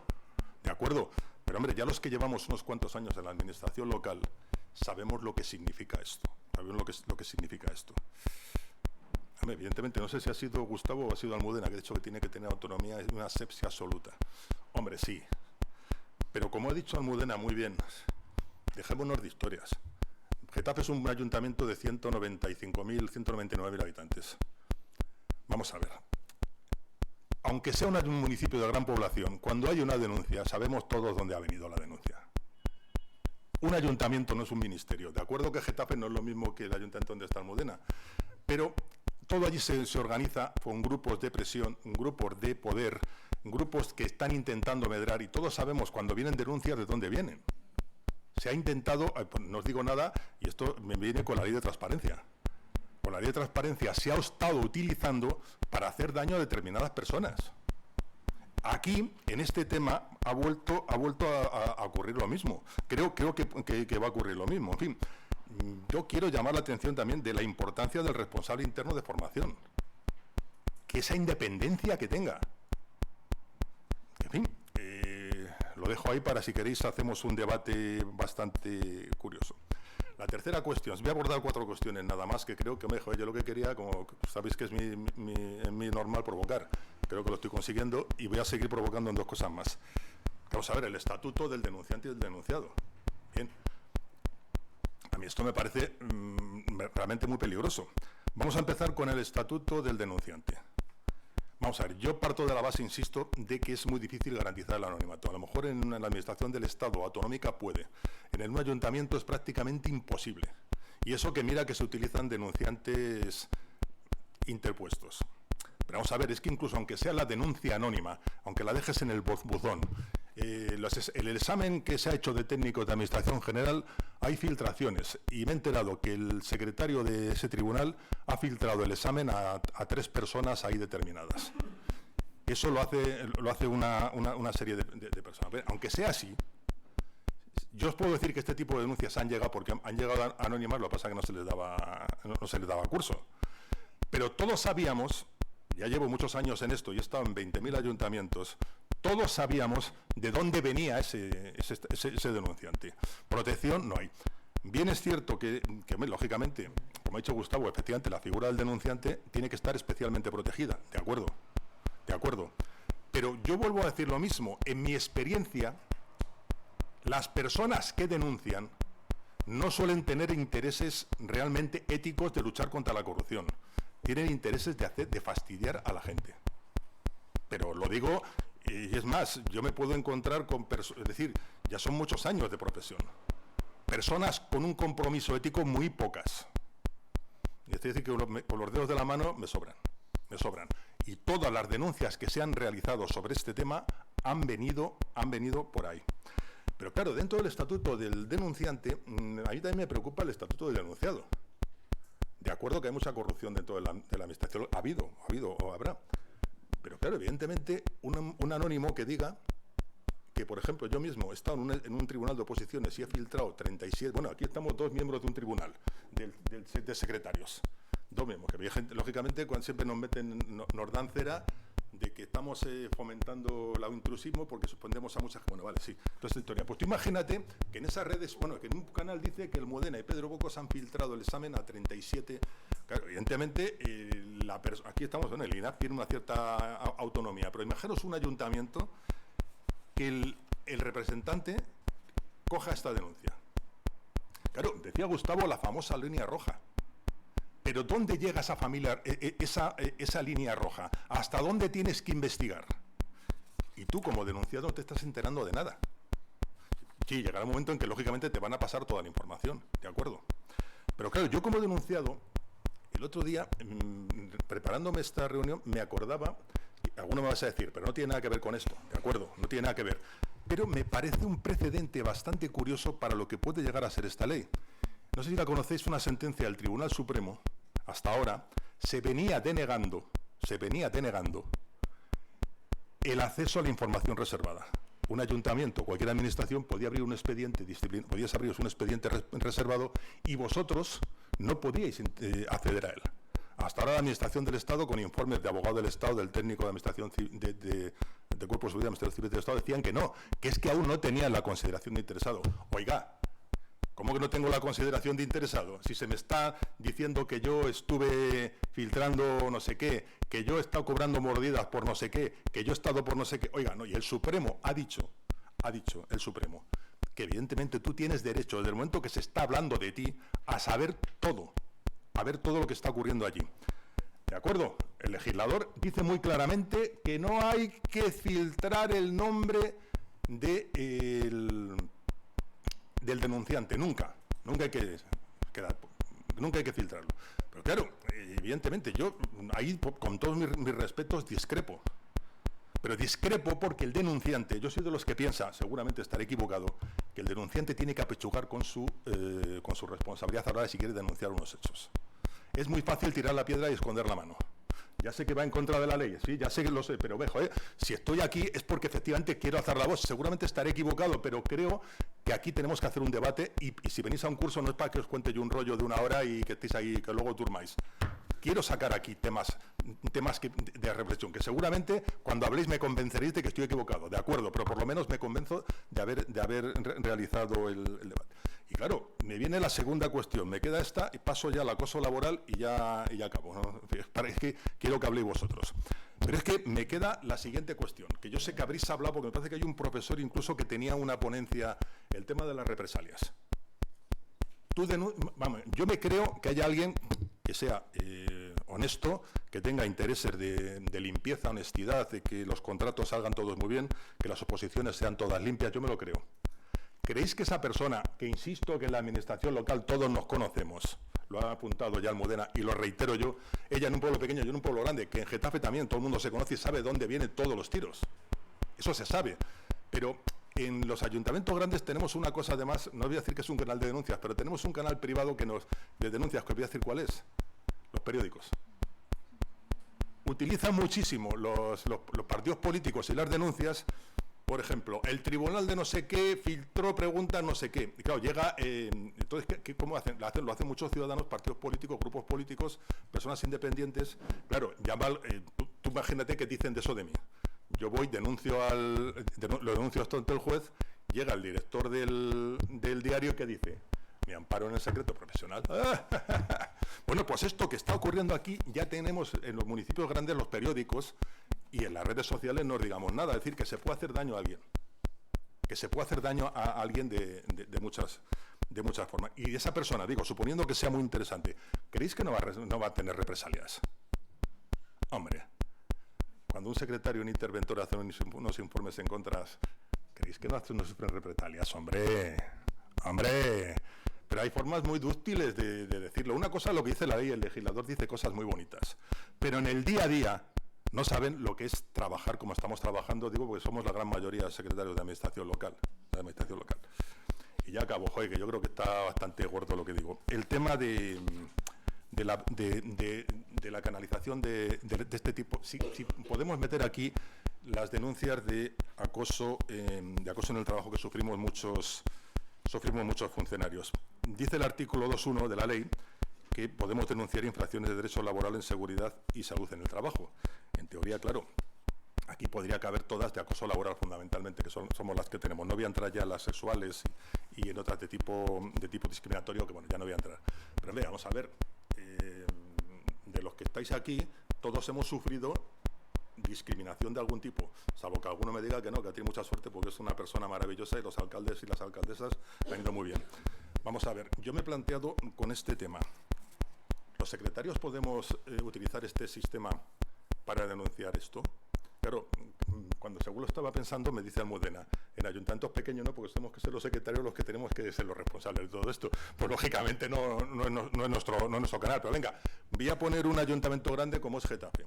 El Getafe, en teoría, quien lo suele llevar es la persona que está encargada, el delegado de protección de datos, que es el que se ha encargado de este tema. Un poco me parece que lo ha dicho Gustavo también. Él era partidario de que son las personas que llevan este tipo de datos, de informática, seguridad, eso es lo que hemos hecho en Getafe. Hemos implementado y les hemos dado al Departamento de Informática todo este tipo de cuestiones. Entonces, y esto voy a acabar abriendo un... Está más tiempo del que yo pensaba, lo siento. Pero es que, joder, me he enrollado, pero es que solamente quiero un tema de debate. Va por Gustavo y va por todos vosotros. De acuerdo que en un canal de interno no podemos denunciar. ¿Puede resultar interesante el canal externo cuando los secretarios interventores de ayuntamiento nos encontremos realmente en una situación de discriminación, de acoso laboral? En varios artículos que he leído recomiendan no acudir por este procedimiento al canal. Pero claro, a mí me llama la atención por lo que dicen todos los autores. La gran mayoría de autores dicen, no recomendamos porque hay el denunciado se va a plantear si se le va a estar acusando y no tiene derecho a conocer quién es el denunciante. Claro, yo me ponía, cuando estaba leyendo todo lo que dicen estos autores, dice, joder, pues si esto es lo que va a ocurrir, ¿por qué aquí no y en otras circunstancias sí? Hombre, yo creo que la mejor forma de acabar una exposición es lanzando, a ver qué os parece a vosotros una pregunta, a ver qué es la cuestión. Oye, yo creo que ya está bien porque ha sido bastante... No os habéis dormido, ¿eh? Venga. Muchas gracias, Pedro, por tu intervención. Yo creo que si ya había dudas antes de empezar siquiera la mesa, ahora, después de estas pequeñas provocaciones, las dudas pues serán todavía más, o que quizá alguien quiera pues contraargumentar alguna de las posiciones que se han dicho aquí. En todo caso, yo no robo minutos, porque sí que nos hemos excedido un poco del plan original, pero de todas formas la palabra es suya y por el orden que se sucedan las intervenciones, ya hay una por allí.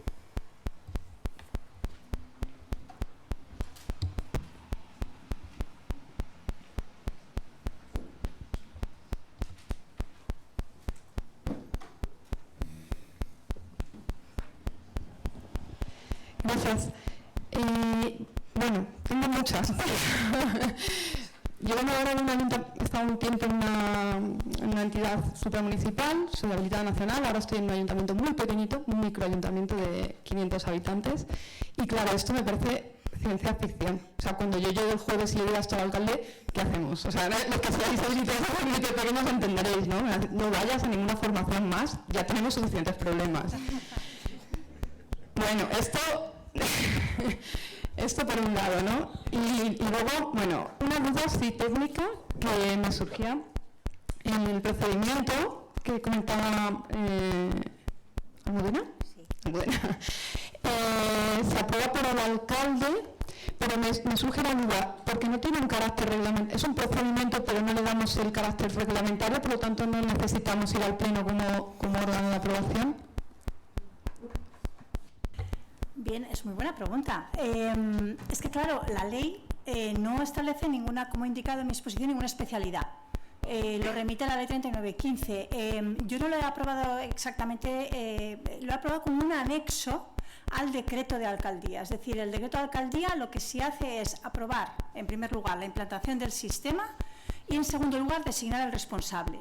Y respecto al procedimiento, porque es verdad que había que dar cierta garantía a cómo se va a tramitar. De hecho, en mi reunión con los delegados de personal, eso fue un tema que sí les preocupó bastante, cómo se iba a tramitar la recepción, la instrucción y luego resolución de las denuncias o de las informaciones que se recibieran. Y es que, claro, como no hay previsión legal, yo lo he anexado al decreto de alcaldía como un protocolo de actuación pero no sería realmente un procedimiento, no le he dado yo el carácter de reglamento, sino evidentemente la aprobación correspondería al Pleno, pero como es el órgano, la ley me dice que el órgano competente es el que aprueba el procedimiento, en mi legislación de régimen local no hay una atribución expresa al Pleno, ni tampoco en la ley de 2023, sino que con carácter residual corresponde al alcalde. Luego yo entiendo que ese procedimiento, que no sería un procedimiento reglamentario, sería un protocolo de actuación como unas directrices a seguir en la recepción, instrucción y resolución de esas denuncias o de esas informaciones. Pero, ¿alguien quiere...?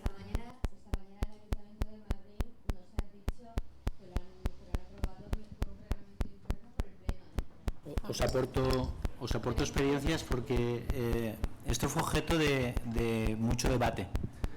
Hace muchas formaciones y yo como interventor de local, en la primera formación que di cometí el error de hablar de reglamento. Había un foro de secretarios y con cariño poneros de acuerdo. Es decir, al final es potestad propia del ayuntamiento que se ha hecho en la práctica lo que yo conozco. Hombre, si habría que poner todo esto en marcha en 3 meses, antes del 13 de junio, yo hablé incluso, porque yo he estado en administración local, Pedro, 22 años también, porque me apuntan muchas cosas, he estado 22 años en administración local. Hablé con muchos compañeros y dijeron, oye, es que no me da tiempo a aprobar un reglamento, y es verdad. Entonces optaron por una salida de aprobar una normativa interna por alcaldía, y esos mismos compañeros quieren aprobar un reglamento. Yo aquí no tengo una contestación. Hay ayuntamientos que han hecho una norma reglamentaria. No olvidemos que la ley sí que habla principios, políticas y principios generales. Yo cuando leo políticas y principios generales le digo a mi secretario, ¿qué quieres aprobar? ¿Vale? Si me preguntan a mí, me parece más un reglamento. No me parece mal la solución que apunta Almudena, se está haciendo. ¿Por qué? Porque al final es aprobar algo para poder funcionar, ¿no? Yo me quedo con un compañero de un municipio de gran población de Valencia que me dijo, mira, yo voy a aprobar unas normas ahora por alcaldía para cumplir antes del 13 de junio, y en esas normas voy a decir, intentar hacer un reglamento, incluso intentar que sea un reglamento como trabajamos un reglamento orgánico municipal, o sea, que haya algo transversal de durabilidad, ¿no? En ese sentido, ¿no? Pero yo creo que ahí la contestación, cada maestría... Eso por decreto también. Nosotros que entendemos, vamos a ver, yo hasta donde llego, yo estoy con Almudena. Es decir, yo entiendo, respetando al Ayuntamiento de Madrid, por supuesto, yo entiendo que esto no es un reglamento interno como tal. Yo creo que es una facultad del alcalde, fíjate incluso, ¿no? Pero sin acudir a la cláusula residual, por el 21.1a, por esa facultad de gobierno y administración que tiene. Ni siquiera yo creo que hay que acudir a la cláusula. Es la facultad que tiene el alcalde de gobierno y administración municipal. Oye, pero sobre todo, insisto, oye, que cada uno opine. Estoy de acuerdo, como dice Gustavo, que, oye, cada ayuntamiento, no hay una cuestión que cada uno interprete la norma como es.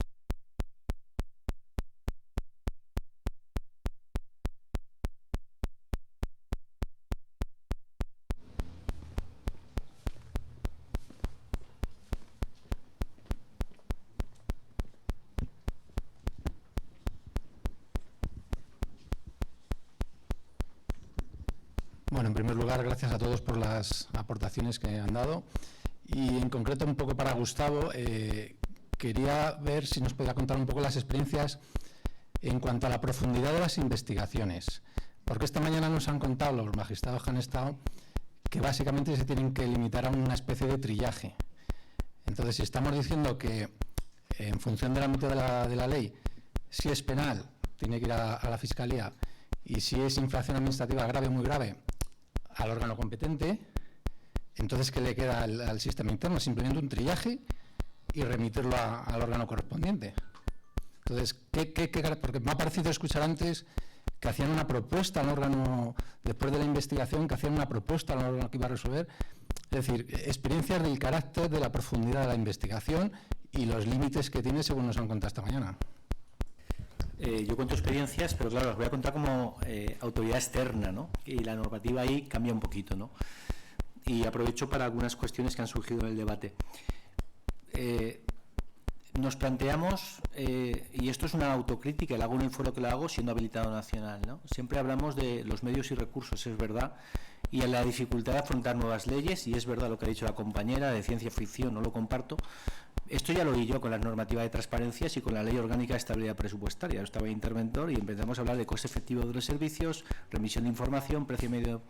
Y al final, si una cosa que yo creo que es muy buena de los habilitados es que acabamos haciendo las cosas. Nos quejamos con razón, no tenemos medios, pocos recursos, pero al final el sistema funciona, ¿no? Entonces yo quiero dar un mensaje de positividad, aunque sea porque la ley hay que cumplirla, no lo pongo en duda, pero es que además estoy convencido de mi visión externa, ¿no?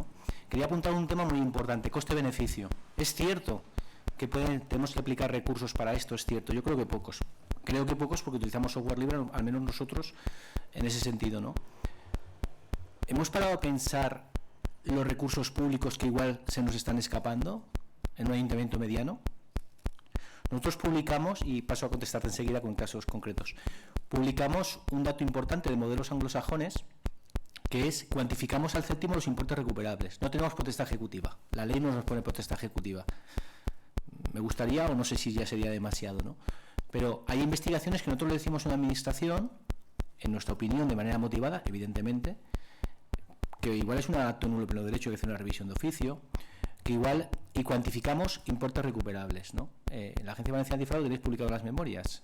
Por cada euro que se ha invertido en obligaciones reconocidas netas en nuestro presupuesto, investigaciones finalizadas con importes recuperables que explicamos hasta el último céntimo, discreparemos quizás en cómo lo hemos hecho o en opiniones, en derechos así, ¿no? Es 2,2, o sea, el 220%. Hay estudios internacionales que hablan del coste de la corrupción en términos de PIB. Por tanto, pensemos también esa otra visión, no solamente el lado de cargas y de obligaciones, sino, recuerdo un ayuntamiento de la provincia de Valencia, que seguramente tendremos casi todos. Yo he llevado esto en ayuntamientos, concesiones de agua, pequeños fraudes. Ese ayuntamiento está recuperando 1 millón de euros. Y claro, está utilizando un informe de la Agencia Valenciana Antifraude casi como pericial. Hemos cuantificado por qué puede recuperar 1 millón de euros de ese pequeño fraude que estaba haciendo el concesionario del agua en pequeñas cantidades, recuperando cosas que no tenía derecho a cobrar con la regla al pliego. Vamos a dar el lado positivo a esto, ¿no? Investigaciones. Nosotros como Agencia Valenciana Antifraude es que tenemos también la potestad de auxilio judicial, nos lo dice nuestra ley en la 5.2. Yo hoy es 21, el 23 tenemos una participación en pleito, en audiencia provincial, y la semana pasada, el 14, estaba en instrucción, presentando unos informes como peritos, ¿no? O sea, ¿hasta dónde llegamos? Hasta todo. O sea, nosotros, si entendemos que vemos un delito penal, ¿qué hacemos? Hombre, no. Para trasladar algo al ámbito fiscal, si quieres que prospere, dáselo trabajado. Si ante cualquier indicio interrumpes y remites a Fiscalía, no va a prosperar, ya te lo aseguro yo, porque es que luego Fiscalía nos pide los informes a nosotros, ¿no? ¿Ejemplos reales?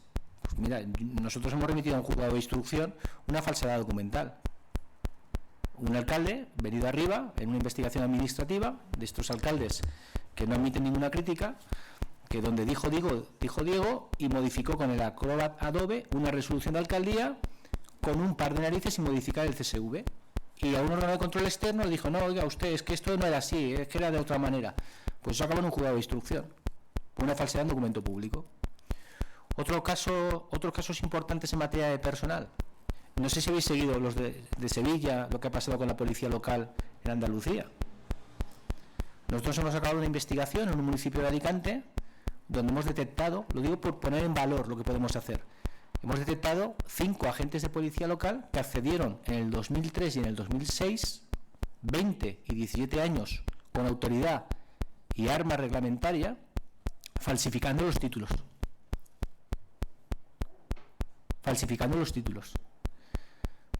Eso es un delito penal prescrito. Estaba prescrito. Además, no era falsedad hecho por funcionario público, porque era antes de ser funcionario público. ¿Qué hemos hecho y hemos forzado? La revisión de oficio del nombramiento, y están expulsados de la función pública. Esto es duro. Pero yo creo que eso pone en valor al servicio público, a la función pública. Esto es duro, no es sencillo, no es fácil. Pero hay muchas cosas que podéis llegar. Claro, si veis esa situación, lo que dice la ley, interrumpir y remitir al Ministerio Fiscal. Nosotros sí que somos auxilio judicial. Hemos hecho 33 informes periciales. Este mes íbamos a ir a 3 ámbitos judiciales.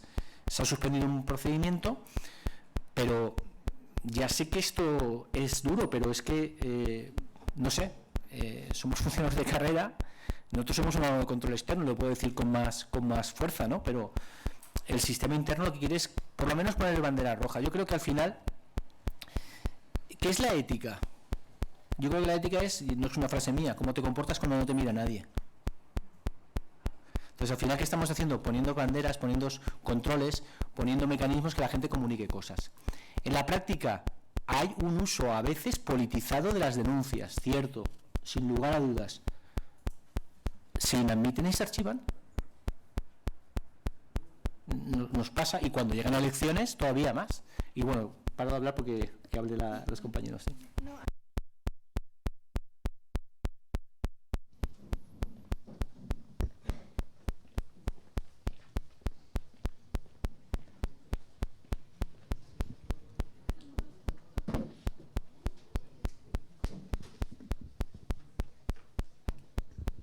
Sí, buenas tardes. Yo respecto a lo último que se ha comentado, ¿no? De que puede ser la ética donde está, donde empieza, donde acaba, pero lo que realmente preocupa en la práctica, creo yo, es el uso que se va a hacer de este canal, porque es que sabemos, poco tiempo llevo en un ayuntamiento, pero ya me ha dado, por desgracia, tiempo a descubrir el uso de las denuncias delante de la Fiscalía o delante de donde sea. Entonces, crear un canal que como responsable, si no se tiene mucho personal, será un habilitado nacional, en el que se plantea una denuncia de un hecho constitutivo, de algo que se tiene que remitir a Fiscalía y que no podemos investigar, pero que son simplemente por el hecho de la denuncia, como no podemos ser instructores, tenemos que remitirlo a la Fiscalía, estamos generando una pelota que cada vez se va a hacer más grande y que se va a acabar utilizando este canal como una herramienta de represalia política, de venganza de trabajadores y demás. Entonces, por una denuncia que pueda llegar a un buen cauce, vayamos a paralizar la administración o el trabajo de determinadas personas, me parece que igual no ha sido el mejor cauce, o no hemos tenido en cuenta la realidad material y física de los ayuntamientos de España. No sé qué opinión, mis compañeros o los ponentes, porque tampoco sabemos cómo enfocar desde un ayuntamiento este tipo de actuaciones. Yo creo que ya te la he dado, ¿eh? Yo ya te la he dado.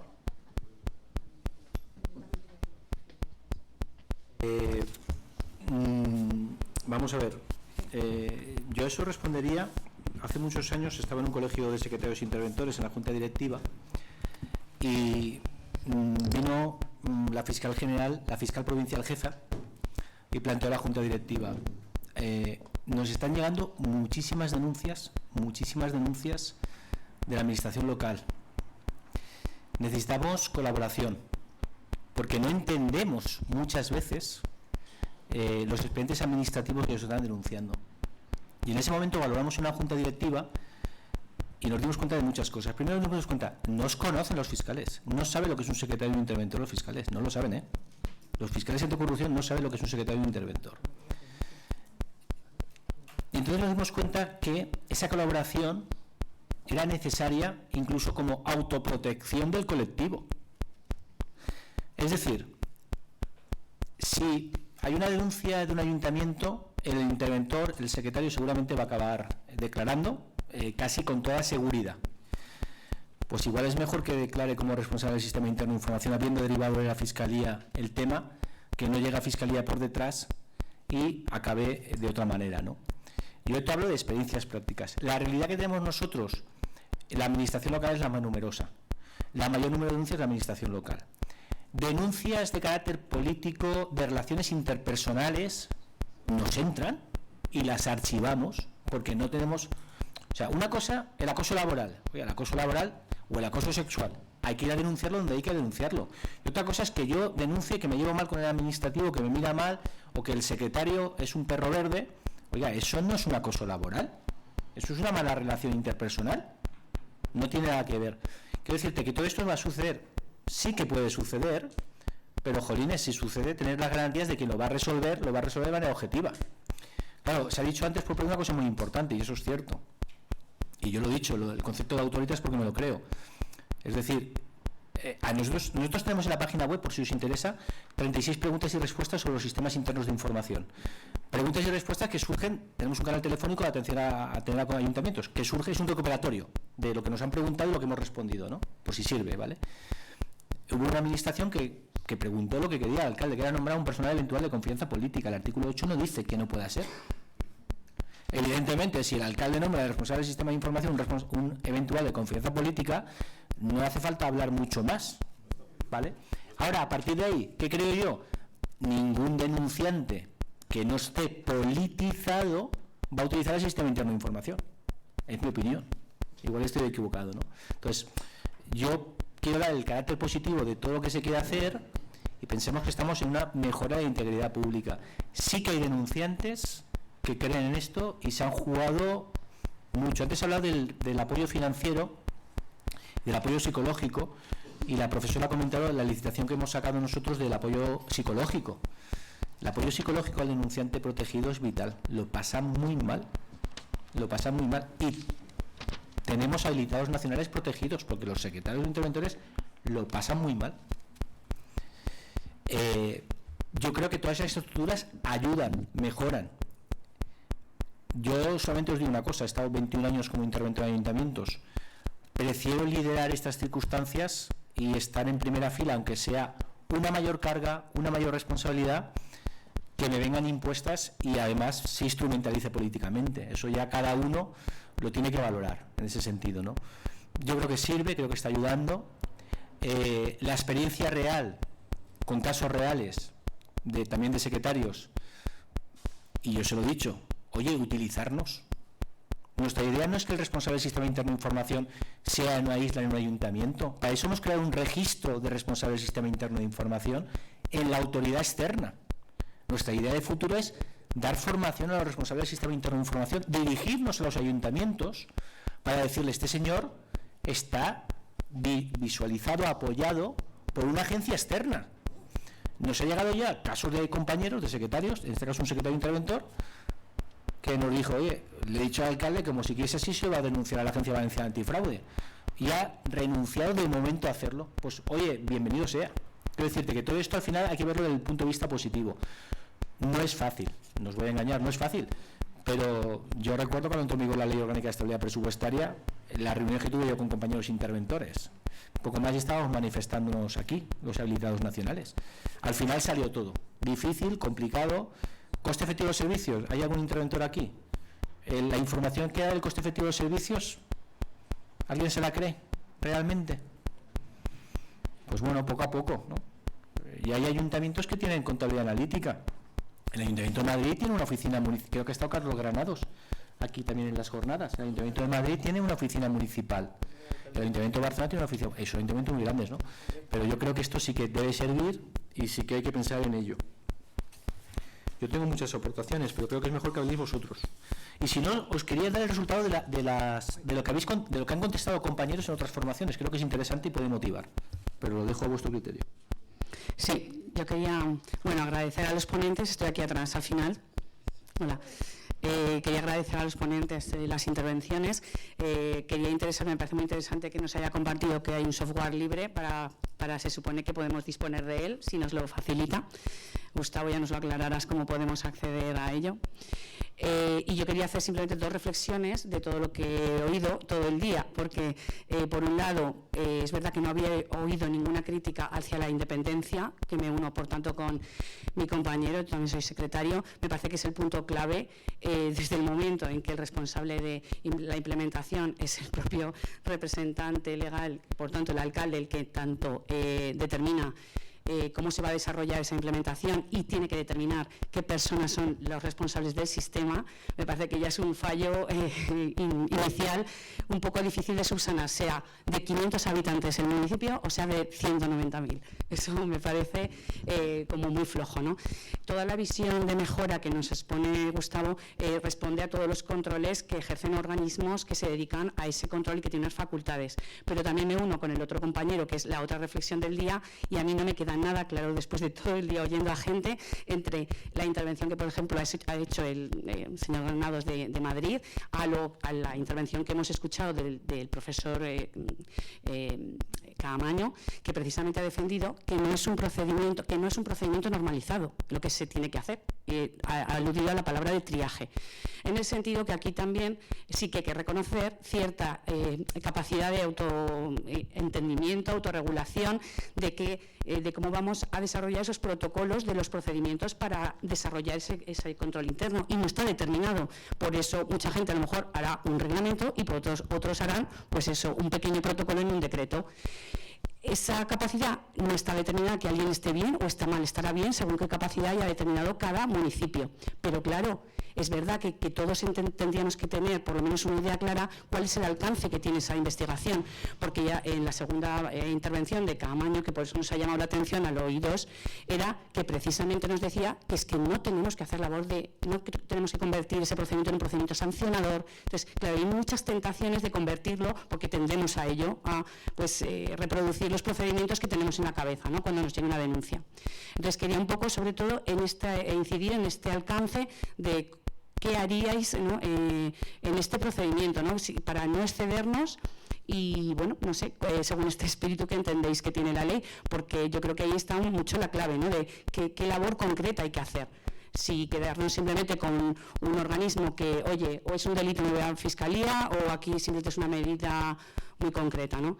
Por otra parte, también se ha incidido en el tema del ámbito subjetivo, y también si es anónimo es muy difícil, porque se supone que solo se dirige a personal profesional o pues subcontratistas y todo un montón de proveedores, ¿no?, que hay una alta gama. O sea, hay que partir de que no solo sí que pueden ser terceros interesados, y bueno, yo ahí sí que creo que puede haber un papel de estos terceros que no son personal del ayuntamiento, quiero decir, ¿no? Bueno, es dos apuntes, pero sobre todo el alcance en el procedimiento. Sí me parece que es interesante que, si tenéis alguna aportación más concreta. Aportaciones todas. No había contestado correctamente al compañero, ¿no? Si realmente el concepto de triaje, nosotros en nuestra experiencia práctica, una de cada cuatro son las que abrimos investigaciones. El 75%, 3 de cada 4, no abrimos investigación. Por muchos motivos, no somos competentes, no es una cuestión susceptible de investigar, es una mala relación interpersonal, es una competencia no de la Comunidad Autónoma Valenciana, es una competencia de Administración General del Estado, está judicializado el caso. Entonces, si tenemos como triaje eso, sí, hay que hacerlo. Lo que dice la norma es que tiene que tener verosimilitud los hechos denunciados, ¿no?, porque es que además si no vas a ningún lado. Sí que es cierto que la Autoridad Administrativa de Protección del Informante, en mi opinión, no investiga, porque lo que hace es remitir a una competente o remitir a la Fiscalía, ¿no? Por eso he dicho, doy la visión de nuestra normativa específica. Nosotros investigamos, nosotros sí que investigamos. Lo que pasa es que no tenemos potestad ejecutiva, o sea, nosotros no hacemos ningún expediente sancionador. Ahora sí que recomendamos a la Administración que entendemos que ha habido, por ejemplo, oiga, hemos acreditado que este funcionario de carrera tiene 7 empresas creadas, es un técnico de urbanismo, tiene 7 empresas creadas de naturaleza urbanística, empresas con actividad interpuesta, y es administrador único. ¿Y no ha pedido usted la compatibilidad? No. ¿Tiene actividad económica? Pues recomendamos a esa administración que le abra un expediente reservado para obrar sin una incompatibilidad.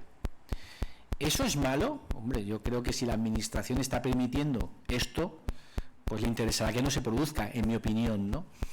También es cierto que hemos recomendado cosas sin llevarlo al ámbito penal, y el incumplimiento de la recomendación hemos entendido que había una prevaricación omisiva y lo hemos llevado al ámbito penal. Temas urbanísticos.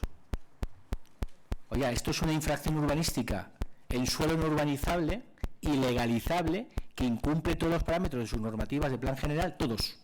Parcela mínima, edificabilidad, retranqueos, todos. Y usted ha hecho poco, y encima la construcción es de 1 año, que ya no es legalizable por la normativa urbanística. Procede la acción de restauración, que es, la sabemos todos, es la que es. Y le hemos recomendado que haga la opción de restauración de la legalidad. Y si el alcalde, a pesar de los informes jurídicos del secretario, del técnico de urbanismo, que está diciendo, oiga, tiene que demoler, no lo ejecuta, eso ha acabado en una prevaricación omisiva. La prevaricación administrativa es complicadísima de obtener una sentencia favorable. La prevaricación omisiva, si la prevaricación administrativa es complicada, la omisiva, os digo lo siguiente. Pues resulta que antes de celebrarse el juicio se demolió. Alguien en algún momento, Lo digo porque sí que es cierto que no llega, nuestra investigación llega hasta donde llega sin potestad ejecutiva, pero claro, si tú en tu investigación te denuncian que tienes un funcionario en tu corporación, pensemos en ayuntamientos grandes, a ver casos reales y un poco para levantar la pasión, ¿no? Oye, hay locales de ocio abiertos sin licencia de actividad o de apertura, con tropecientos informes de policía local que están diciendo que incumplen normativas de evacuación. Y el alcalde no lo ha cerrado, o la alcaldesa no lo ha cerrado. Ahora todo el mundo, visto la desgracia que ha pasado, pasan cíclicamente, ¿eh? La desgracia pasó en Murcia, ahora están todos los ayuntamientos revisando esto. Cuando llevamos una investigación en unos locales de ocio de un municipio de Alicante, de Costa, que estaban 25 años, locales abiertos, sin la autorización de costas, ocupando el dominio público marítimo, sin licencia de apertura, y cuando vimos los expedientes con informes de policía local que decían que no cumplían las medidas de emergencia y que las puertas de emergencia estaban bloqueadas. A mí me parece ese responsable político un kamikaze. Los locales se cerraron y estamos en un contencioso administrativo, etcétera, etcétera. Lo digo porque al final se llega hasta donde se llega, pero bueno, plantear situaciones reales que habéis comentado. Respecto al tema de la elección del responsable del sistema interno de información, yo igual no me he explicado correctamente. He utilizado la palabra autoritas porque me la creo. Es una elección clave. Si el ayuntamiento es más grande, hombre, aprovechar cosas. A veces aprovechamos momentos, ¿no? Si habéis aprobado un código ético, no sé si tenéis un comité antifraude o lo tenéis que regular. Hombre, pues igual en un comité antifraude se puede poner personas de reconocidos prestigio externas. ¿Esa es mi duda? Nosotros lo hemos hecho, sí, enseguida, lo hemos hecho. Y entonces separas muchísimo esa posible politización. Perdona. No, a ver, por el tema que estaban comentando, ¿cuál es la responsabilidad del responsable? Porque al final se está dejando en mis manos unos conocimientos penales los cuales yo no tengo que tener. A mí me viene cualquier persona del ayuntamiento y me pone de manera anónima, oye, que pienso que esto es un delito penal. Yo considero que ni me lo ha argumentado bien, no que es un delito penal. Luego resulta que es un delito penal y todavía tengo yo la culpa por no pasarlo. Pues me estás diciendo, es que vamos. No, si todavía... ¿Y queréis que yo llegue al alcalde, a la alcaldesa y le diga, oye, mira, que si viene uno, dice que es un delito penal, yo considero que no. Tú, asesorado por mí, consideras que no. Todavía es un delito penal, está imputado, el que ha cometido el delito. La alcaldesa y yo. ¿Cómo pretendéis que venda esto? Te entiendo perfectamente y aparte las reflexiones, nosotros como habilitados nacionales creo que el sentimiento común no estamos poniendo en duda que esto es muy bonito, que está muy bien, que hay que luchar contra la corrupción, la ética, la moralidad de cada uno, todas estas cosas. Pero claro, usted no está hablando desde un organismo externo de la comunidad autónoma que a lo mejor tiene a su labor 10 habilitados. Yo estoy hablando de un ayuntamiento de 15.000 habitantes donde funcionarios hay 10, a unos somos 2 y la problemática que conlleva, primero, a nivel de recursos humanos, implantar esto. Nadie se va a querer comer este muerto. Nos vamos a comer los habilitados, primero. Y segundo, medio humano, o sea, al final esa gente va a querer una retribución por realizar todo esto. Y aparte, la realidad de los municipios, que yo entiendo que usted también habilitó y ha trabajado 20 años en un pueblo, pero la situación que yo me encuentro aquí, que ya no dice la de todos los pueblos, la mitad del personal no soporta la mitad del otro personal. Entonces van a molestarse y van a tirar piedras sobre el tejado de otro. Entonces, claro, si tú tienes que ir a la fiscalía o tienes que ir directamente a la alcaldía a decirle quiero iniciar un delito penal contra esta persona o quiero iniciar una infracción administrativa, tal, pues se ha cometido la sanción y se impone la sanción, la gente tiene un poquito más de prudencia, un poco más de reparo en decir, hombre, no me voy a presentar a unos tribunales porque, oye, mira, está el fiscal, que está el juez. Ahora, ir a la secretaria de manera anónima a denunciar a mi compañero todos los días. Eso es un embudo que tampoco se tiene en cuenta, el poco respeto que en muchos ayuntamientos se tiene a la figura del habilitado, pero es que al responsable de esto se le va a tener incluso menos respeto. Entonces yo entiendo que sí, de a lo mejor de 4 solicitudes tramitan una, ¿vale? Pero tengo que estudiarme las 4 para ver si las tramito o no. me las estudio, bajo mi criterio considero que no se aceptan. Luego se va a los tribunales y encima yo soy culpable. No, porque a veces el responsable es prevaricación por omisión. Sí, no, pues es que también me están diciendo que esto es para que luego los fiscales conozcan a los habilitados, que no tengamos que ir a declarar, pero si es que ya se me está haciendo el delito. No, disculpa, yo... Prefiero ahorrarme el trabajo y voy igualmente a declarar. Si todavía me van a imputar prevaricación por omisión, pues yo prefiero declarar sin la prevaricación.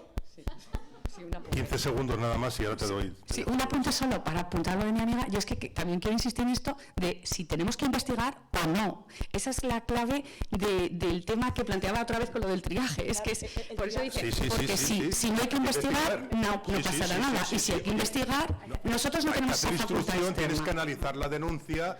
Sí, claro. No, eso es como eso es calificarla. Yo en mi protocolo de actuación lo tengo recogido. O sea, el responsable del canal instruye, como todos sabemos, y la mayoría somos juristas, lo que es una... Pero es que esta mañana, por eso os lo comentaba yo, lo que se ha expuesto esta mañana, y por eso estamos confundidos un poco, es porque hemos tenido como las dos versiones. Una que era como más favorable, que sí que hay una especie de instrucción, Madrid más o menos, nos contaba el modelo, luego nos ha venido el profesor Caamaño, y entonces ha expuesto de una manera que precisamente la falta de responsabilidad ante la vía penal, porque le ha dicho, hombre, ¿quién soy yo para calificar algo que tiene que hacer el juez? Es que es verdad, es que además tendrías que tener una pericia en derecho penal para empezar, que no tenemos ninguno, para calificar, hombre, para estar súper seguro, ¿no? Es decir, ¿no? Entonces le ha tranquilizado diciendo, es que tú solo tienes que enumerar y calificar los hechos, nunca investigar. Y ha denominado el procedimiento y ha dicho, es un triaje y no es un procedimiento autónomo. Ha dicho, no se aplica la ley de procedimiento. Entonces, bueno, por eso tenemos esta confusión, bueno, por lo menos yo a lo largo de todo el día, pues os oigo hablar y entonces cada uno pues lo interpreta con un punto diferente. Entonces, bueno, yo creo que efectivamente la ley no lo determina y hay un vacío, claro, y ya está. A mí efectivamente lo que estáis diciendo, bueno, por supuesto lo que habéis dicho, lo suscribo como si me habéis escuchado, lo suscribo, no te voy a decir 100%, 150 o 200%. Pero claro, a mí hay una cosa que quería, aprovechando lo que acaba de decir la compañera, pero ha dicho una cosa Gustavo y ya continúas con lo que, claro, me ha preocupado, perdón un segundín, cuando has comentado que los fiscales no conocían el mundo de la administración local. Joder, con perdón, que claro, es que nos vemos metidos en denuncias penales. Yo sí que, si alguna ha venido conmigo al famoso curso este que he dado yo de cómo afrontar un juicio penal, siempre os digo que tengáis mucha cuestión con los jueces porque no tienen ni puñetera idea de derecho municipal. Es que si encima los fiscales no lo tienen, a mí me ha preocupado mucho eso que acabas de decir, ¿eh? Pero por lo menos te lo has reconocido. Y esto que te sirva ya para la... Dame un segundo. A ver, a mis compañeras habilitadas del fondo, que yo, evidentemente es que es una ley nueva. No sé si todos ya tenéis implantado el sistema o no. Claro, es que estamos empezando. Yo creo que hay muchas lagunas, que es verdad que genera muchas dudas. Por eso yo creo que estas jornadas, y yo creo que están bien, puntos de vista distintos, de distintos ponentes. Es verdad que algunos no son municipalistas. Me estáis hablando de un profesor, ¿no? Que yo creo que su visión es... ¿Un magistrado? No, pero... No. Ha habido de todo. Bueno, pues bien, son el punto de vista de, pues habrá catedráticos, ¿no? Habrá que sea mucho más académica su visión, habrá magistrados, ¿no? Que tienen un punto de vista, pero es verdad que yo coincido con mi compañero que yo no sé si habréis tenido pues la experiencia ya de tener sentencias y procesos judiciales en vuestros ayuntamientos, y es cierto que además los jueces de lo contencioso en el temario de judicaturas, es que no sé cuántos temas de derecho administrativo tienen, pero es que lo contencioso requiere una especialización, la jurisdicción contenciosa. Entonces, muchos magistrados, el problema que tienen es que no, desconocen la legislación local, es muy específica y muy particular. Entonces, no cualquier jurista está especializado en el ámbito local, y mucho menos luego conoces, ¿verdad?, que somos unos grandes desconocidos con todos los que somos en España. Y yo no sé si os ha pasado, pero la gente le dices a lo que te dedicas y no saben ni que existimos, ni lo que hacemos. Nos confunden con el secretario del alcalde. O sea, una casuística sobre lo que somos, que es verdad que luego a lo que debemos dedicarnos no nos dedicamos en realidad tampoco los ayuntamientos, ¿no? Porque hacemos de todo, y yo creo que es también incrementa esa confusión respecto a nuestra figura. Pero es que también creo que a veces los magistrados tampoco sabemos lo que hacemos. Entonces, pero eso ya no lo podemos controlar. Lo que sí es cierto es que es una norma nueva, que yo creo que cuando empiece esto a a pasar el tiempo y se vayan viendo pues las circunstancias que se producen, los problemas que conlleva.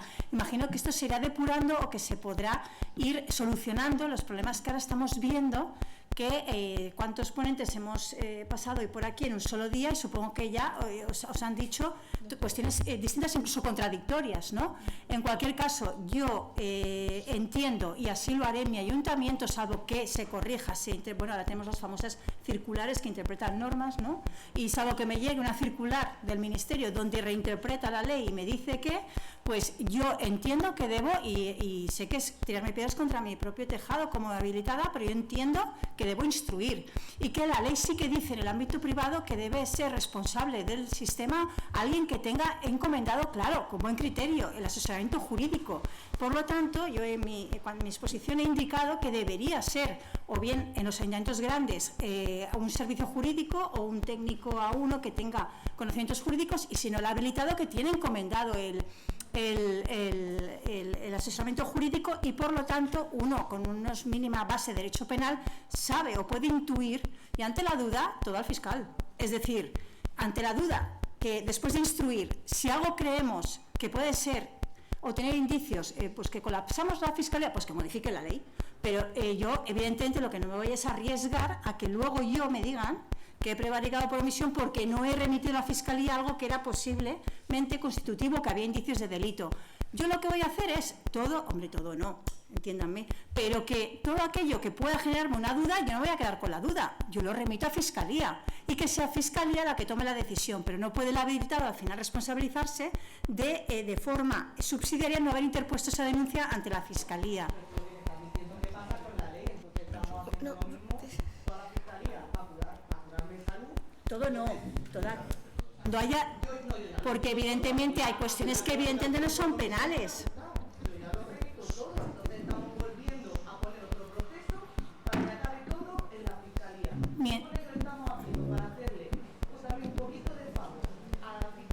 No, yo no hago favores a la Fiscalía, Yo no hago favores, yo me limito a cumplir con lo que determina la Ley 2/2023. Y si de la instrucción de un procedimiento se deriva que hay indicios o que pudiera ser constitutivo de delito, yo lo que no voy a hacer es quedarme con la duda de si debía haberlo o no remitido al Ministerio Fiscal. Creo que quien debe de hacer ese triaje, ¿no?, que decían que debíamos hacer, ¿no?, es la Fiscalía.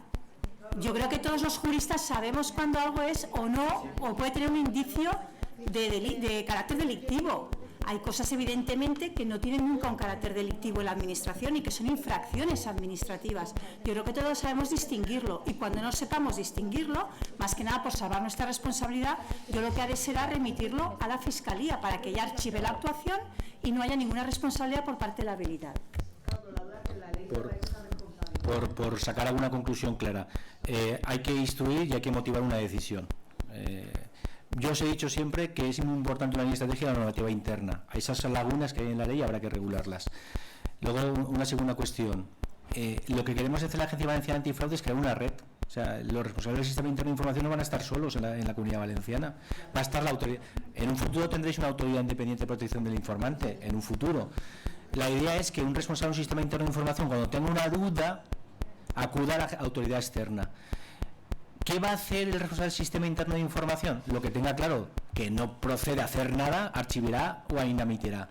Lo que no tenga dudas de que es un posible delito penal, lo remitirá a la Fiscalía. Hombre, ser garantistas ante la duda, por lo que ha dicho Almudena, remitirá a la Fiscalía. ¿Reglamento o no reglamento? Hombre, por seguridad jurídica, reglamento, pero eso ya lo dejo a vuestro criterio, ¿vale? Y luego, instruir. Y si veis responsabilidades administrativas, proponéis. O sea, el responsable del sistema no toma decisiones, propone al órgano competente. Oiga, yo considero que si hay indicios suficientes de que hay una posible incompatibilidad, pues le propongo al órgano competente que abra un expediente reservado. Y hemos acabado. ¿Vale? Si el órgano competente decide no hacer un expediente de una posible exigencia de responsabilidad disciplinaria, él sabrá. ¿De acuerdo? O sea que al final lo digo por poner algunas ideas claras. Es que los actos administrativos hay que motivarlos. Si tú vas a decidir remitirlo a la Fiscalía o proponer al alcalde que abra un expediente disciplinario, tendrás que instruir algo para llegar a esa conclusión.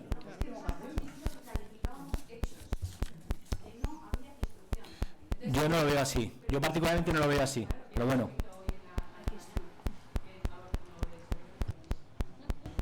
Me piden que concluya ya porque estamos muy sobre la hora. Es que llevo 10 minutos con la la mano levantada, por favor. Rápidamente. Y solo una pequeña reflexión, como me enseñaron en la facultad, la primera es que en una reunión con 2 juristas hay hasta 3 opiniones jurídicas válidas. Entonces, no nos tiremos de los pelos. Vamos, calma. Y el profesor Camaño es además exministro de Justicia, con lo cual entiendo y me compadezco junto con las compañeras, ¿no? Preguntas muy concretas, Gustavo. Porque tengo que implementar el canal en mi administración y me gusta mucho el ejemplo de la Agencia Valenciana.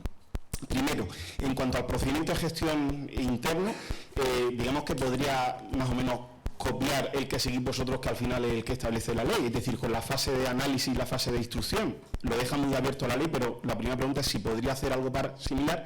Y la segunda cuestión es, me complica mucho la vida dar acceso al canal por un sistema presencial, telefónico de grabación, por anónimo, etcétera, etcétera. Me ha encantado la idea que has dicho de al menos un canal. ¿Podría quedarme únicamente con el software que tenéis vosotros y darle acceso electrónico únicamente, o tendría que dar algo más alternativo? Gracias. Acabamos con alegría. La última pregunta, sí.